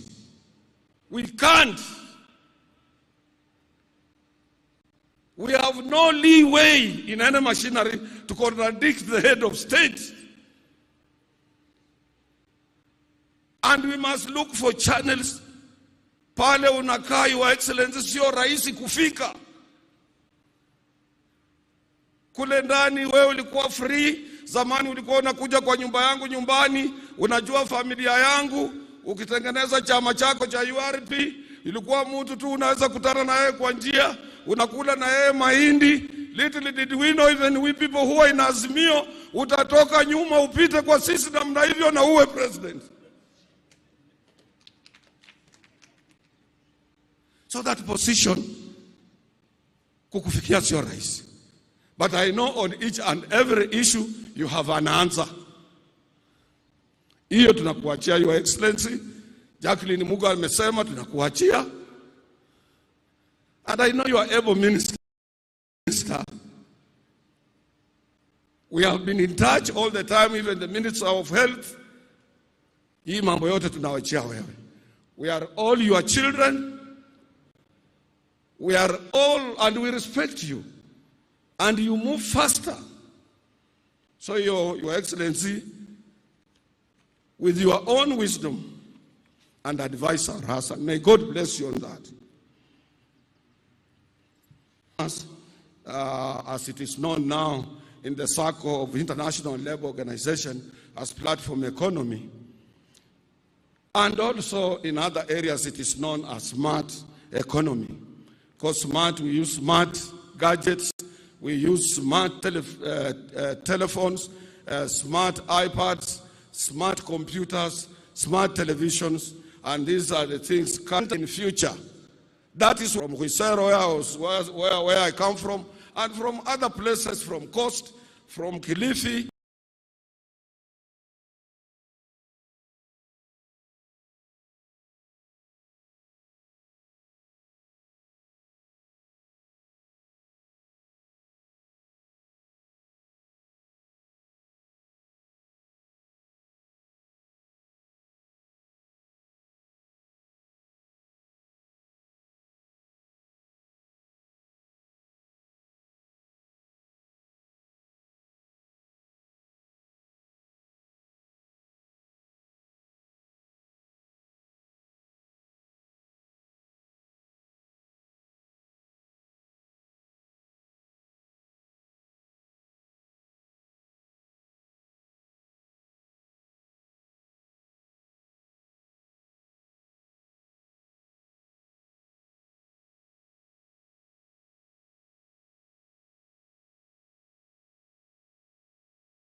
And when you said everybody should pay tax, it became as an alien issue in this country. Because a normal Kenyan would like to eat without working, would like to make money without earning. And this is where the problem is. I want to end there, Your Excellency. I don't want to tire you. But the last area I want to ask you, because I said I will recognize all good things you have done for workers of this country. And you will continue doing these things. And next year we will be with you. and other years to come, and we will give you support as a pressure group. And when we are called tukiitwa tutaitika sisi. Research yetu inatuambia, Your Excellency. But I don't know what is in your pocket. Kama unaweza kunja macho, because Jacqueline said, oh, general wage increase, that is employer now. It's not anchored on any law. We must have wages council, sit and discuss and see how this general wage works. Let me remind my sister here, my twin sister. In 1972, when our economy was not performing, we were doing badly. The late president, the founding father of this nation, Mr. Jomo Kenyatta, announced general wage increase at that time of 15%. You can imagine, to everybody. And he also asked employers to increase their workforce by 10% in order to alleviate or to reduce unemployment in our country. Which law was it anchored to? Anything that comes from the mouth of the president, let me tell you, anything that the president akikusalamia jambo, that is law. That is law. Usifikirie utaenda kutafuta law ingine pale ingine. So wacha tupeleke president pole pole na tumwangalie, tumchunge na yeye atatuchunga. Na tunaomba yeye atupatie 22.5% or whatever he has put in his pockets. Ama tena nimesema vibaya? Nikiomba hiyo nimesema vibaya? And let me remind our economists, even when our shilling was being devalued, we said on 14th of January that this devaluation of our shilling, which was on speedy rush, did not reflect the true economic activities on the ground. Because most of you economists, you are around the year 2007 to 2009, when we had a global economic and financial crisis, when Obama was coming in. This did not affect Africa, because our economy is driven, our formal economy is driven by informal economy, which has huge of deposits in our banks. We don't rely to money from outside. Mama Chondo, Mama Mboga, Jua Kali, wanapeleka pesa kwa banki kila siku na Chondo. And that is why our economy is steady. And I want to appeal to His Excellency to give infrastructure to our informal sector, to support them, and ask governors in various county governments to make sure that markets are built. The informal sector people are not harassed by taxes and so on. These are the people who drive our economy. And Kenya is one. After His Excellency akisema 30%.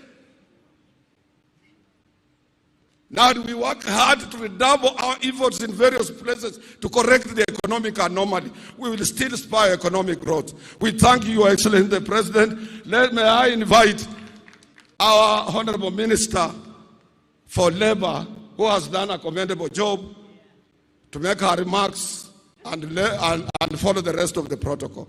I thank you, Your Excellency.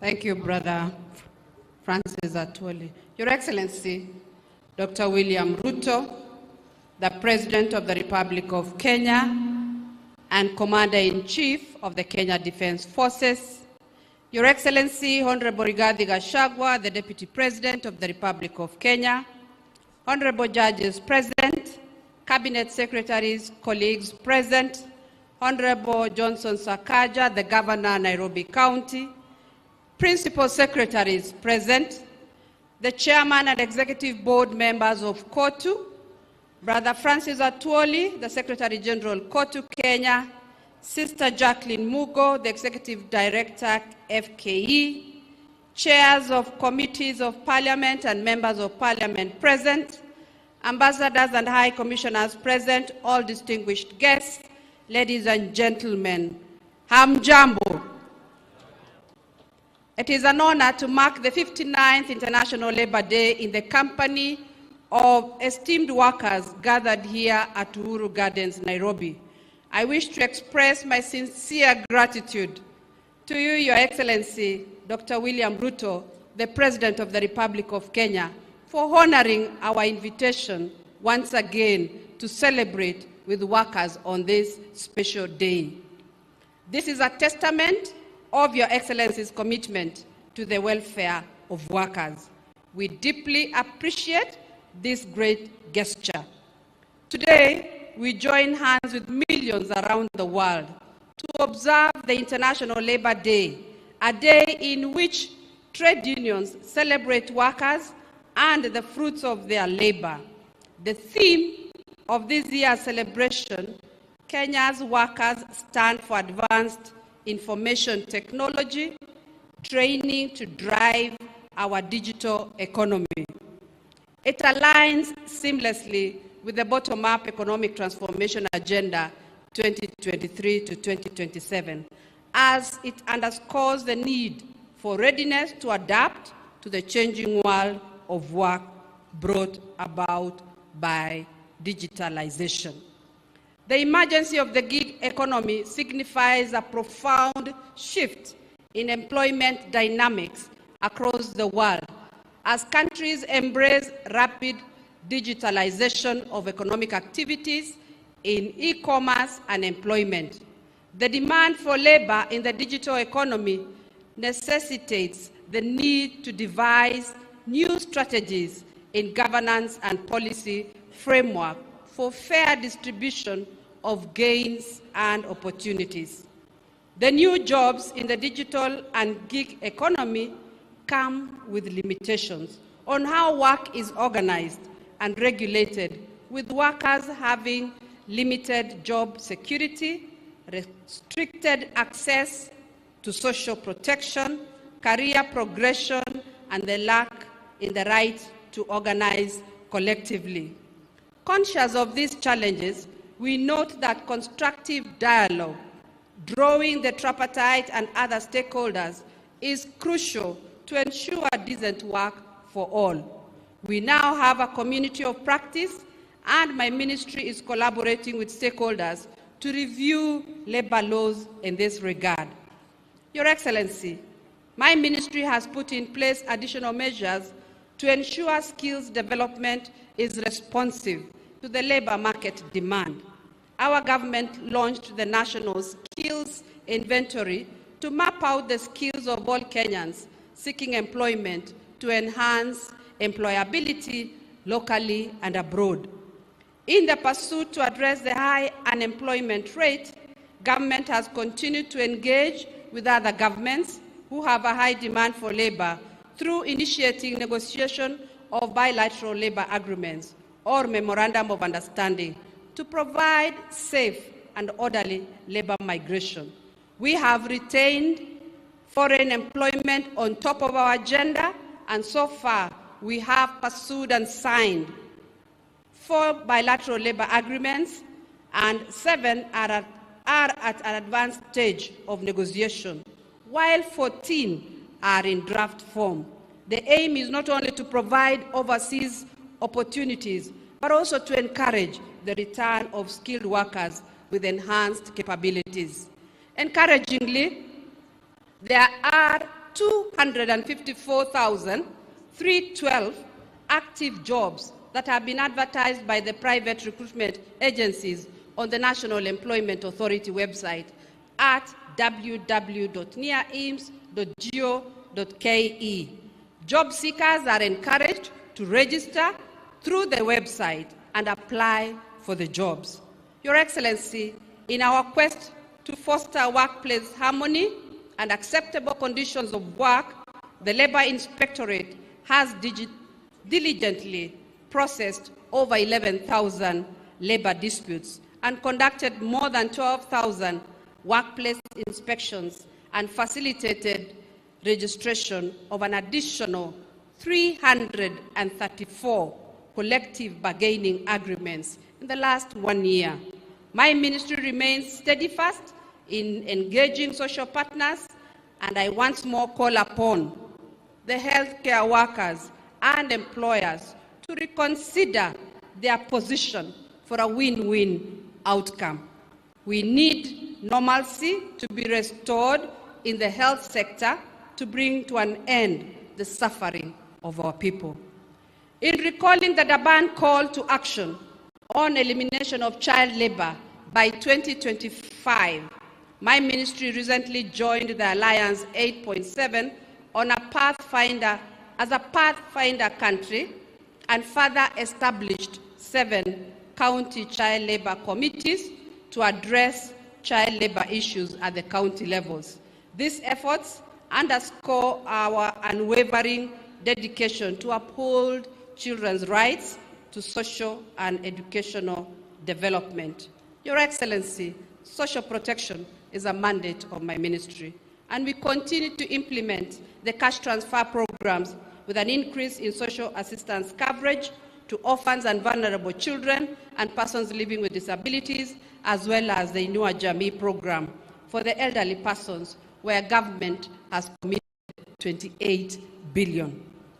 In a move to afford social security to those in the informal sector, we have intensified campaigns to promote Haba Haba program under NSSF, where members can access their savings plan through their mobile phones by dialing *303# to give members a chance to save 25 shillings a day, a minimum of 25 shillings a day, with an option of withdrawing 50% of their contribution after consistently contributing for a minimum of 5 years.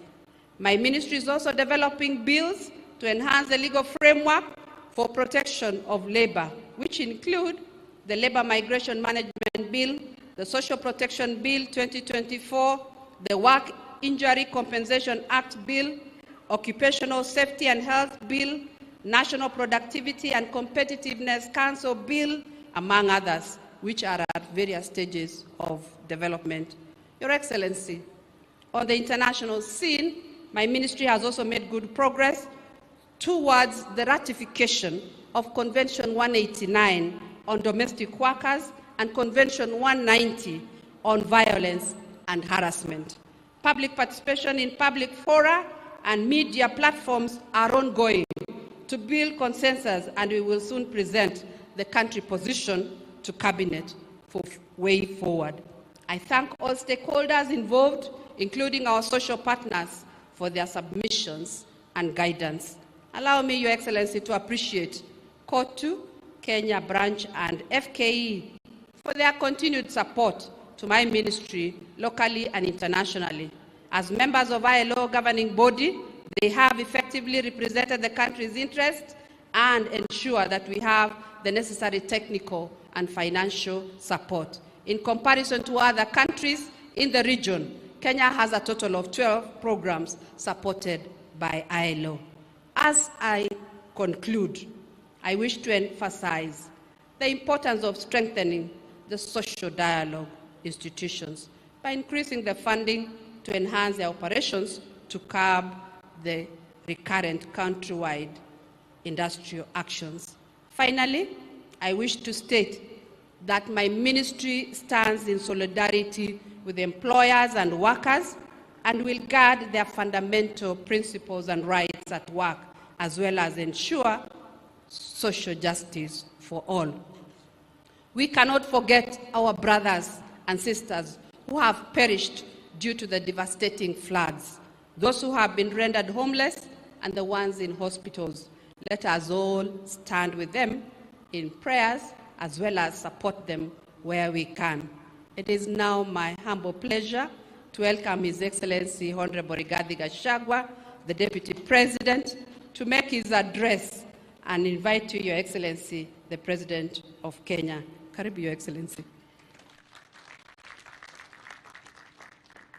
Your Excellency, the President of the Republic of Kenya, Commander-in-Chief of our Defense Forces, the Minister for Labor and Social Protection, the Secretary General KOTU Mzee Francis Atwoli, the Executive Director of our employers, all protocols observed. Good afternoon. Your Excellency, your presence here is a clear testimony that your administration recognizes the Kenyan workers as a key driver of our economy and a senior partner in the country's development process. And it is for that reason, Your Excellency, the workers of Kenya, and indeed the people of Kenya, want to listen to you this afternoon. My duty, therefore, is very simple, is to request all of us to be upstanding as I request the President of the Republic of Kenya to come and talk to the Kenyan workers and the people of Kenya. Your Excellency. Asante sana Mheshimiwa Rigathi. Tafadhali tunaweza keti chini. Thank you very much.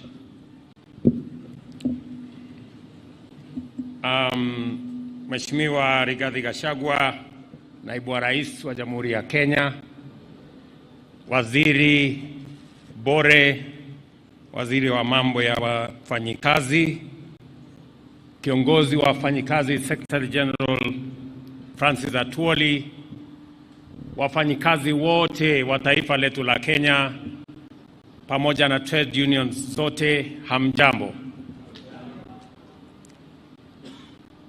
I am profoundly honored to join you and all other Kenyans in commemorating the 59th International Labour Day, a moment to celebrate and acknowledge the dedicated contribution of Kenyan workers to our nation's economic growth, including our nation's independence.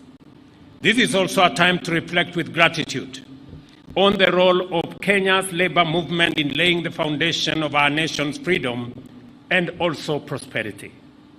It is clear, therefore, that Labor Day is more than a celebration.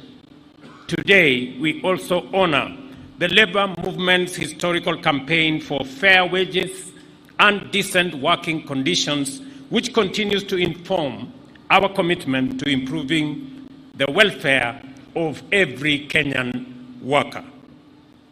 We embrace the theme that you have laid out, Kenyan workers standing for advanced information technology training to drive our digital economy, which is not only aligned with, but also underscores the government's significant strides in digitizing our economy and integrating digital technology across various sectors and in the entirety of our economy.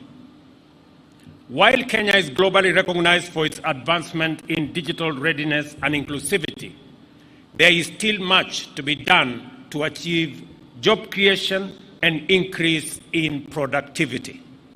I listened to our sister Jacqueline, and she emphasized on the issue of productivity, and we are all aligned that that should be the facing forward of our job market. Through strategic investments, we have built robust digital infrastructure, established incubation hubs, and launched initiatives like the TVET Jitume program to boost youth digital skills. As I speak to you, Kenya Power,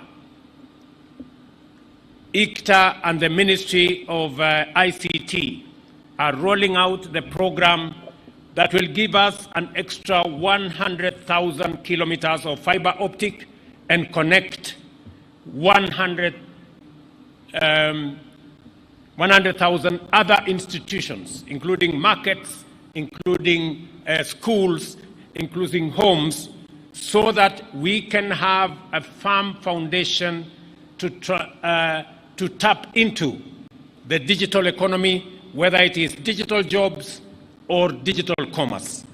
Likewise, the Ajira digital program aims to empower over 1 million young people with digital job opportunities, showcasing our commitment to revolutionize the economy through our digital economy. Despite progress, workers still face precarious conditions. We are dedicated to updating labor. We are dedicated to updating labor laws to protect workers in today's evolving market. We are also committed to relevant government and private sector entities to expedite policy development and legal frameworks for this dynamic sector, ensuring full protection of workers' rights. Further, we have implemented measures to enhance our vocational training across counties.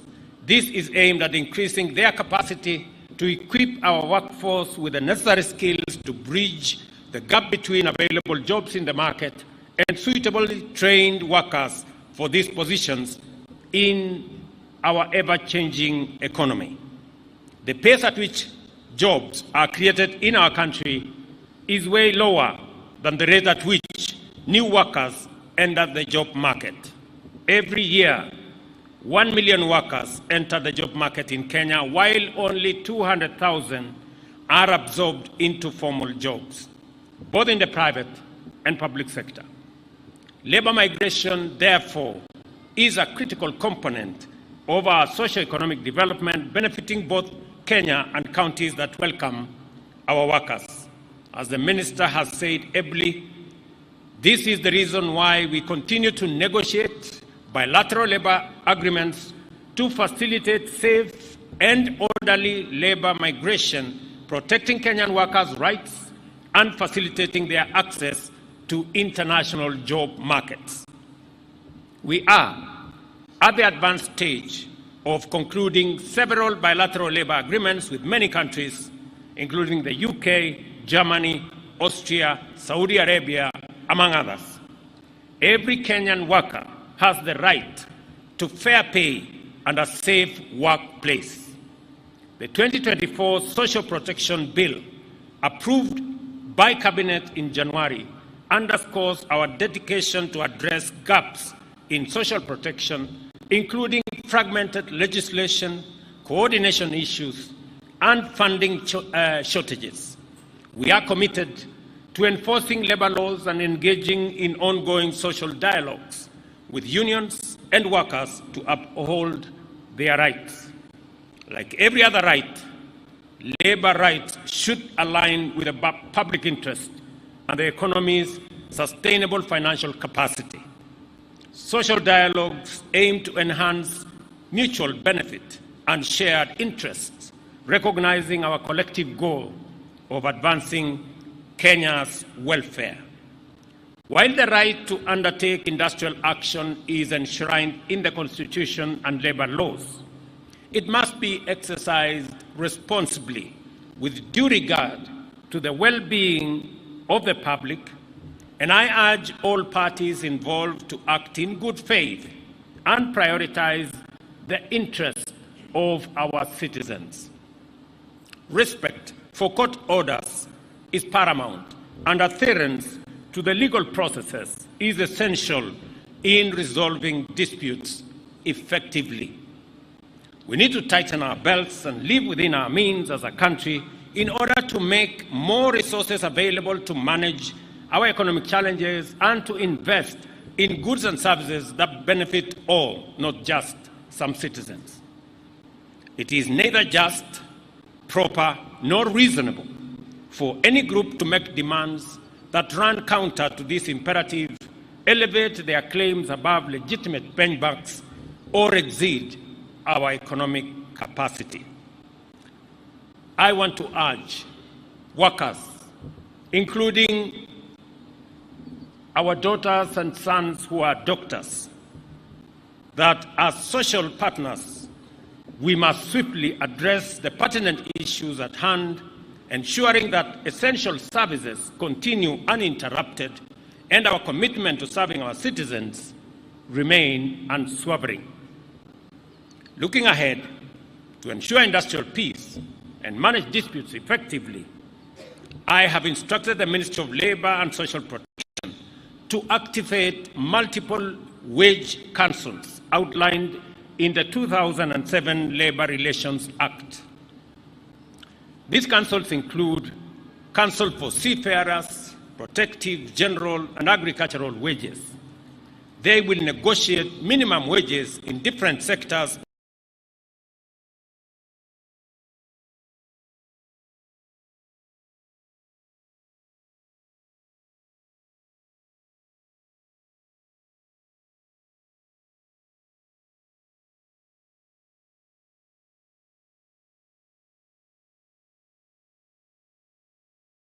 of doing business in our country as a way of enhancing our overall competitiveness.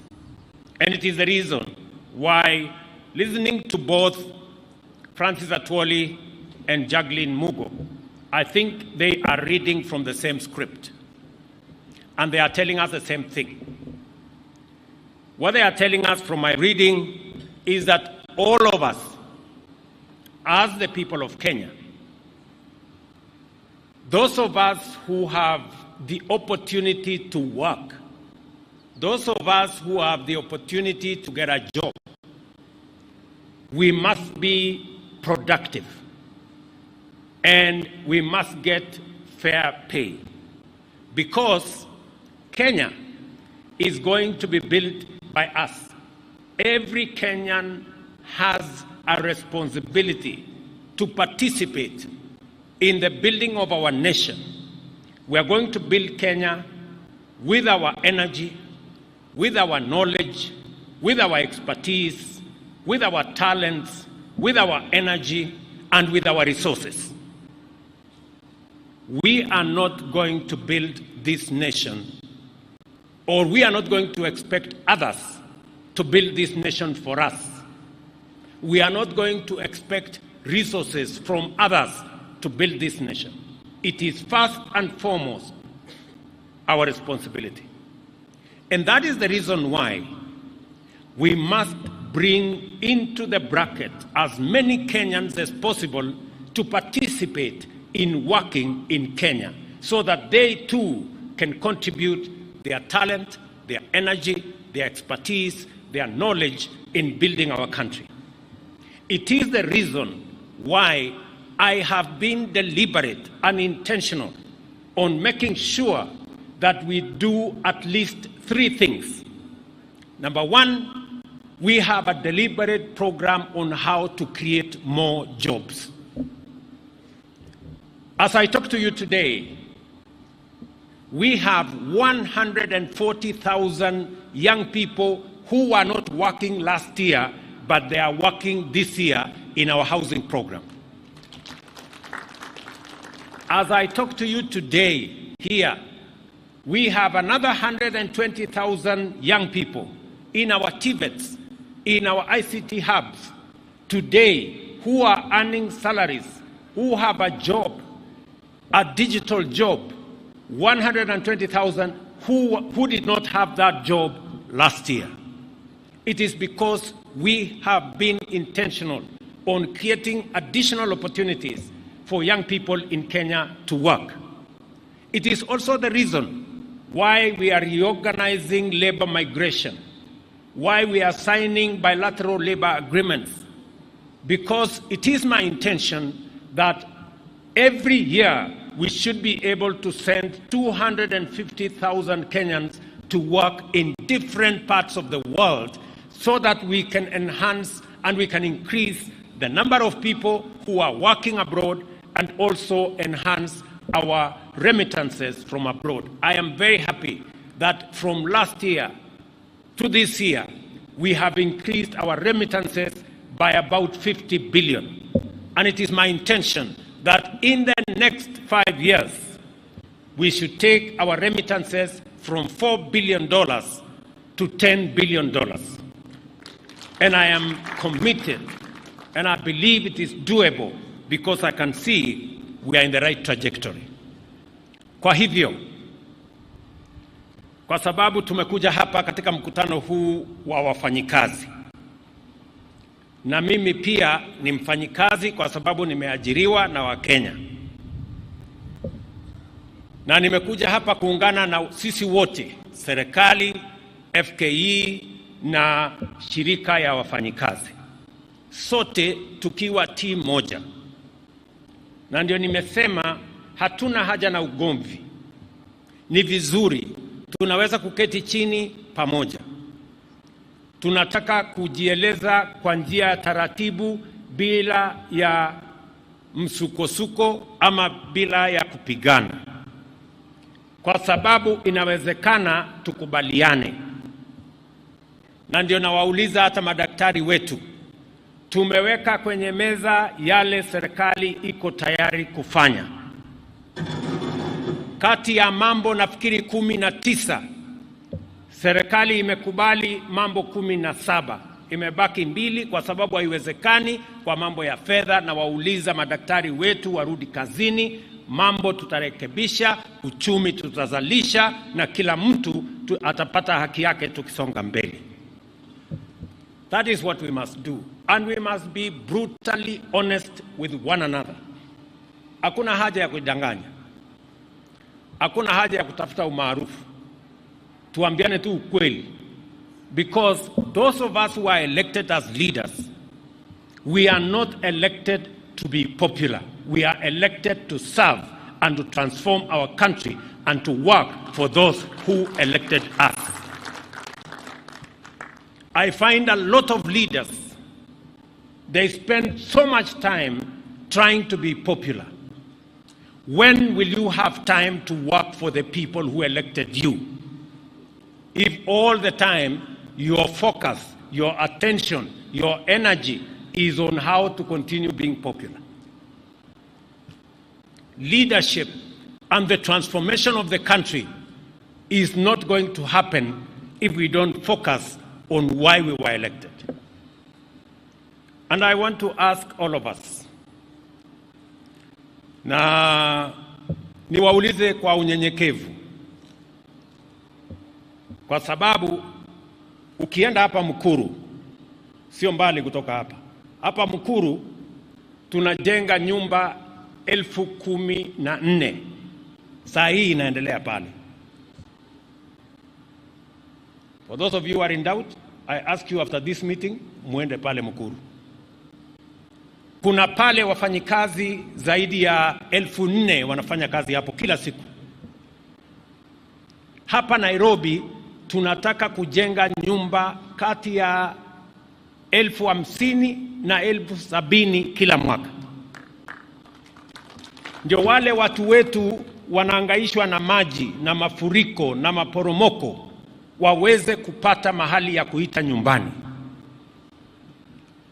Niliwaambia inawezekana Mkenya mwenye analipa shilingi 3,000 tuwe na nyumba iko na choo, iko na maji, iko na stima, nyumba ya gorofa, lakini ni ya shilingi 3,000. Ule mjamaa ameketi kwa mabati, leo mahali kuna mafuriko anaweza kupata nyumba hiyo, na hiyo ndio mpango yetu kama serikali.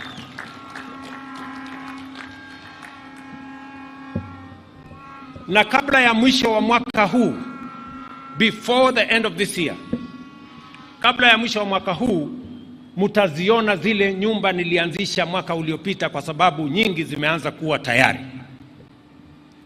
If seeing is believing, you will begin to see, so that you can believe that we are serious on the housing plan.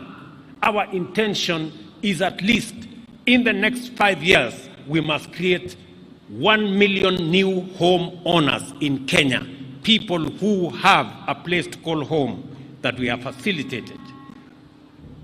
Apart from creating jobs, we create decent livelihoods for our people. I want to tell the people of Nairobi, jana tulikubaliana kwenye baraza la mawaziri, na tulisema wale wote ambao wanaishi katika riparian reserve tutawasaidia waondoke, kwa sababu hatutaki Mkenya apoteze maisha yake kwa mafuriko. Wale wanaishi katika vitongoji zile zingine karibu na riparian reserve, tumekubaliana tutatumia hazina yetu ya housing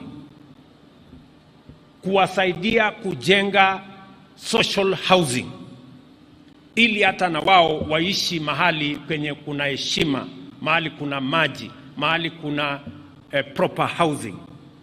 Na tumesema wale wanaishi in our slum dwellings, they will be our first priority on matters social housing.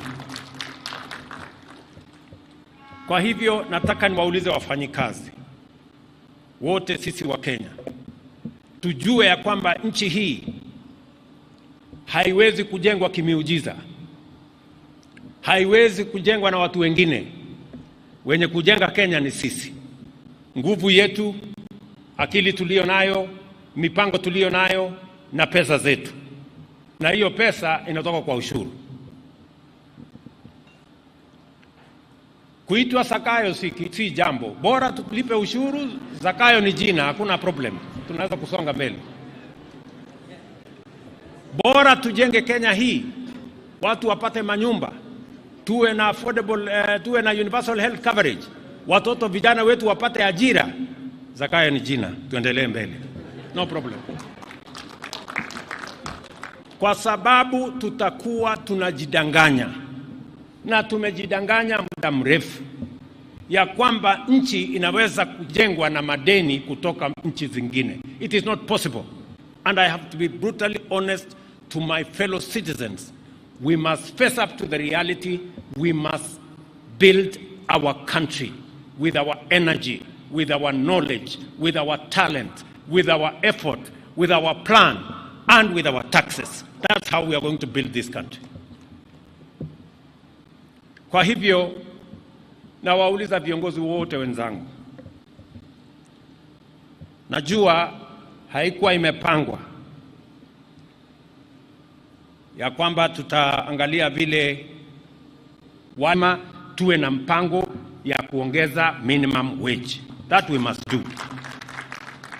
Najua Jacqueline amesema iko namna hii, lakini Jacqueline, this time round we must do something about minimum wage.